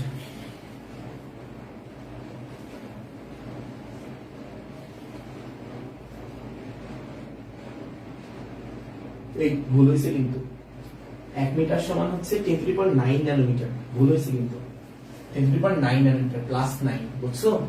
Plus 9 nanometre. 1 মিটার সমান 10⁻+9 ন্যানোমিটার। এটাই হচ্ছে, দেখছো? এটাই প্লাস 9 ন্যানোমিটার। ঠিক আছে, তাহলে এখান থেকে আমার আসবে হচ্ছে, দেখো এখান থেকে আসবে হচ্ছে 1+9 কিন্তু, হ্যাঁ, মানে 1 মিটার সমান 10⁻+9 ন্যানোমিটার। হ্যাঁ, একটু দাঁড়াও, বুঝে নিচ্ছে আবার, একটু বুঝে নিচ্ছি। 1 মিটার সমান 10⁻+9 ন্যানোমিটার। তাহলে কত মিটার সমান কত ন্যানোমিটার সেটা আমাকে বলবা। কত মিটার সমান কত ন্যানোমিটার সেটা তোমাকে বলবা, বুঝছো? জাস্ট আমরা ন্যানোমিটারের মানটা বের করতে চাচ্ছি, বুঝছো? তাহলে জাস্ট ওই সংখ্যাটাকে 10⁹9 দিয়ে গুণ করলে ন্যানোমিটারে কনভার্ট হয়ে যাবে। জাস্ট যে সংখ্যাটা আমি পাইছি এটাকে 10⁹9 দিয়ে গুণ করবা, এটাকে যে সংখ্যাটা আমরা পাইছি সেই সংখ্যাটাকে 10⁹9 দিয়ে গুণ করবা, ন্যানোমিটারে কনভার্ট হয়ে যাবে, যে এই সংখ্যাটা। আর না পেয়েছি, দেখো দেখো, তাহলে ল্যামডার মানটা পাইছে হচ্ছে কত? 1.883 10⁻⁻6 মিটার পাইছে। তো এটাকে 10⁹9 দিয়ে গুণ দাও, তাহলে তুমি ন্যানোমিটারে কনভার্ট করে ফেলতে পারবা, ন্যানোমিটারে, বুঝছো? তাহলে মানটা আসবে কত? ল্যামডার মান বলো, ল্যামডার মানটা কত আসবে? আসবে হচ্ছে 1.883 ইনটু 10 কিউব আর কি, ন্যানোমিটার। 10 কিউব মানে হচ্ছে কত আসবে? ল্যামডার মানটা বলো। 3 শোনো, 1 2 3, তাহলে 1883 ন্যানোমিটার, না এমন কিছু না? Exactly, exactly. এখন আমাকে একটু বলতে পারবা দৃশ্যমান আলোর রেঞ্জ কত ন্যানোমিটার থেকে কত ন্যানোমিটার পর্যন্ত? কমেন্টে জানাও। দৃশ্যমান আলোর রেঞ্জ কত ন্যানোমিটার থেকে কত ন্যানোমিটার পর্যন্ত বলো। দৃশ্যমান আলোর রেঞ্জ কত ন্যানোমিটার থেকে কত ন্যানোমিটার পর্যন্ত বলো। দৃশ্যমান আলোর রেঞ্জ কত ন্যানোমিটার থেকে কত ন্যানোমিটার পর্যন্ত বলো। দৃশ্যমান আলো, দেখো দৃশ্যমান আলোর রেঞ্জ কত ন্যানোমিটার থেকে কত ন্যানোমিটার পর্যন্ত বলো দেখি। এক্স্যাক্টলি সাদিয়া জাহান, একদম পারফেক্ট বলছো। 380 থেকে 780 ন্যানোমিটার। ন্যানোমিটার, ওকে, ন্যানোমিটার। তাহলে এটা কি দেখা যাবে? এটা কি রেঞ্জের মধ্যে আছে? না, এই রেঞ্জের মধ্যে নাই। 380 থেকে 780, তাহলে 380 থেকে 780 ন্যানোমিটারের মধ্যে কি সে আছে? নাই, বাইরে, অনেক বাইরে। ঠিক আছে, তাহলে আজকে আর ক্লাস না নিয়ে এই পর্যন্ত নিই। তাহলে আজকে এতটুকুই থাকলো।